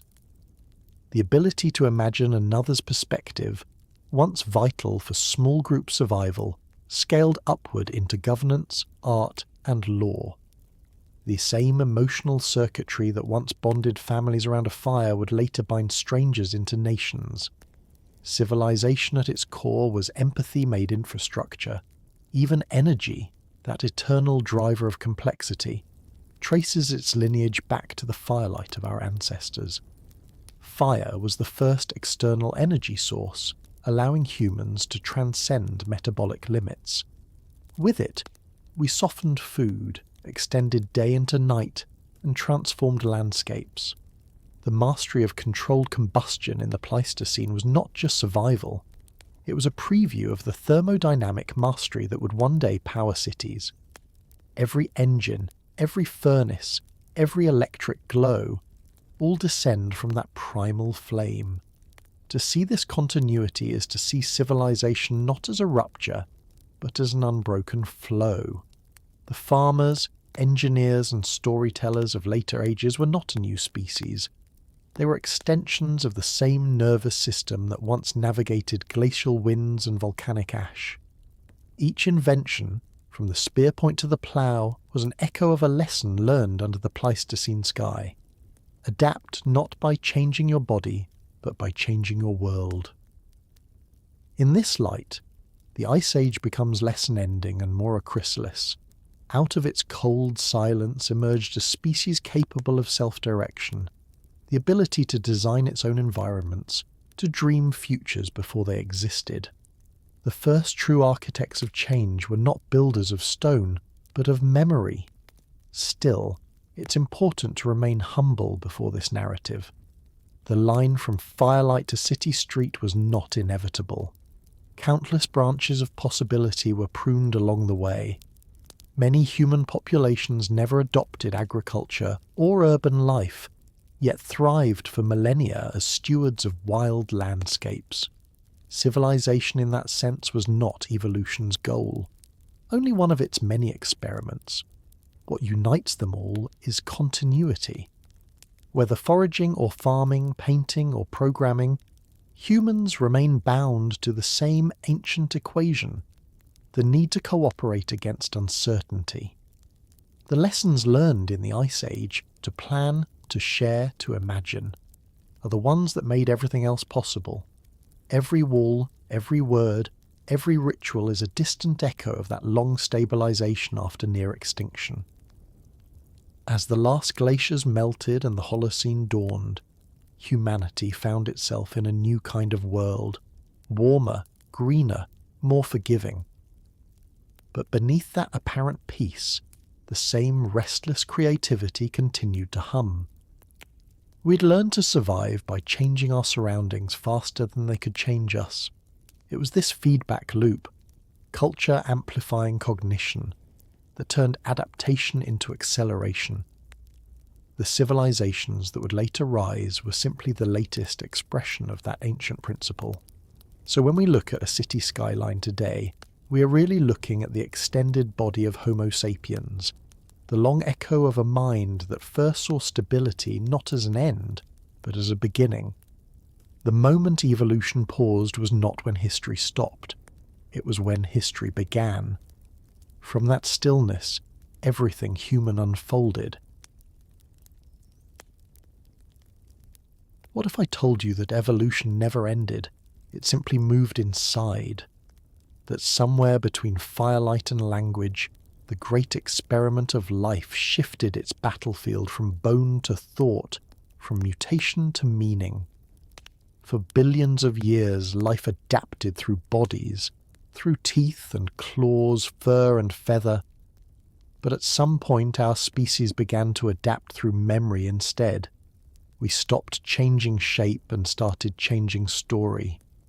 And in that long silence that followed, the still point in the human story, something extraordinary happened. Time itself became conscious. This still point is not a moment we can date in stone or layer in sediment. It exists more like a pause between breaths, the place where biology catches its reflection and realizes it is alive. When the great machinery of evolution slowed its frantic sculpting of the body, consciousness continued its quiet labour within. We began to evolve not by surviving better, but by remembering longer. We built continuity of thought, of care, of wonder, and from it everything else unfolded. It's strange to think that what separates us most from our ancestors is not our form, but our awareness of form. They looked like us. Their hands, their bones, their DNA are all nearly identical. Yet within that sameness, the mind began to ripple outward. We became a species capable of nostalgia, of guilt, of imagination beyond necessity. In that shift, the human story turned from a biological saga into something almost geological, a layering of experience, each generation sedimenting into the next. If the earliest humans lived moment to moment, we live between moments. In the past we recall, in the future we fear. That tension, that inability to remain purely present, may be the price of consciousness. To know that you exist is to know that you will end. And yet, it is this awareness, not our tools, not our fire, that binds us across time. We carry not only genes, but echoes of choices, of mistakes, of love. The mind, once a survival machine, became an archive. Perhaps this was evolution's quiet goal all along. Not perfection, but perspective. The ability to look back upon the world that made us and see, however dimly, the pattern within it. Every creature that came before us adapted blindly to its circumstances. We alone can remember ours, compare them, imagine alternatives. That's what makes the human mind not an endpoint, but a mirror. In its reflection, nature sees itself aware for the first time, but awareness is heavy. The same brain that can imagine galaxies can also imagine loss. We remember hunger we no longer feel, dangers that no longer exist, futures that may never come. Anxiety, melancholy, and curiosity. They're not flaws in evolution's design, but continuations of it. They are the mental forms of adaptation, our modern equivalents of claws and wings. To worry is to prepare. To mourn is to learn. To wonder is to evolve. And yet, somewhere beneath all that, there is still something ancient. The rhythm of our animal hearts. The old nervous system listening for thunder. For all our intellect, we are still built from the same ingredients as the apes who first struck flint and feared the dark. The still point, then, is not the end of nature, but its awakening within us. Every emotion, every act of empathy or cruelty is the echo of deep time. We are not separate from evolution. We are its memory. When you think about it this way, even our capacity for kindness begins to feel like an inherited instinct, a kind of genetic whisper carried across generations. The care for the weak, the sharing of food, the instinct to reach out when another cries, these are not cultural ornaments, but ancient adaptations wearing modern faces. Compassion too is survival, only stretched across time. And perhaps that's the true meaning of the still point. Not that change stopped, but that it slowed enough for us to notice, to look around, to feel awe, to realize that the same hands that could kill could also create, to understand that we are not outside nature looking in, but nature looking back at itself. Every painting, every story, every act of forgiveness is an evolutionary gesture, the mind's attempt to keep pace with its own creation. What's humbling is how temporary this awareness might be. The same way glaciers carved and then retreated, the same way species rose and vanished, consciousness too is only a phase. The universe has seen countless emergences and extinctions. We're simply one more, remarkable but not immune. The difference is that we can sense it. We can look at our own impermanence and choose what to make of it. Evolution gave us the ability to endure change. Consciousness gave us the ability to mean it. So what are we meant to remember? Perhaps only this, that we are the sum of everything that has survived, and that survival itself has always been an act of continuity. From the first replicating molecules to the first sparks of empathy, the thread has never broken. We are not the pinnacle of evolution, just its latest experiment in remembering itself. And maybe that is why so much of being human feels like nostalgia, not for the past, but for the pattern, for the unity we lost when we learned to name it. There's a strange comfort in that realization. To know that the same processes that sculpted galaxies and coral reefs also shaped the folds of our brains.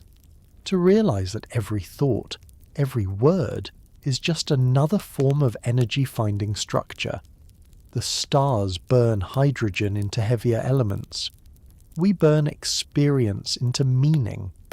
Both are transformations. Both are ways of remembering the universe back into itself. Sometimes I wonder if the slowing of human evolution wasn't a pause, but a transfer of responsibility. Nature handed us the tools and said, "Now you continue." We became not just the product of evolution, but its steward. Through culture, art, and science, we now guide the very forces that once guided us. That power is beautiful and dangerous. For the first time, a species can alter the course of its own evolution consciously. The question that lingers is whether our empathy will evolve as fast as our invention. Still, even amid that uncertainty, there's peace in knowing that we are part of a lineage that has endured worse. The ice, the fire, the famine, each tested us, and each left behind a lesson written in instinct. Every heartbeat you feel today carries the rhythm of those who faced extinction and refused to vanish. When you breathe, you're breathing the same air that carried the ashes of Toba and the pollen of reborn forests. You're the continuation of everything that adapted before you knew the word for it. Maybe that's what evolution's pause was for, to give us time to feel the weight of what we are, to step back and understand that progress is not a race, but a reflection, to remember that the measure of success is not dominance, but endurance. In slowing down, humanity learned how to look inward, to build meaning instead of muscle, connection instead of claw. The still point was not the end of motion, it was the beginning of memory. So if you ever feel small under the stars, remember that smallness is perspective. That consciousness, fragile, fleeting, fearful, is the universe's newest way of knowing itself. We are what the cosmos dreams when it begins to wonder why. And perhaps, in that dream, evolution continues, no longer in the body but in the mind that refuses to stop asking where it came from. And as always, stay curious, stay calm,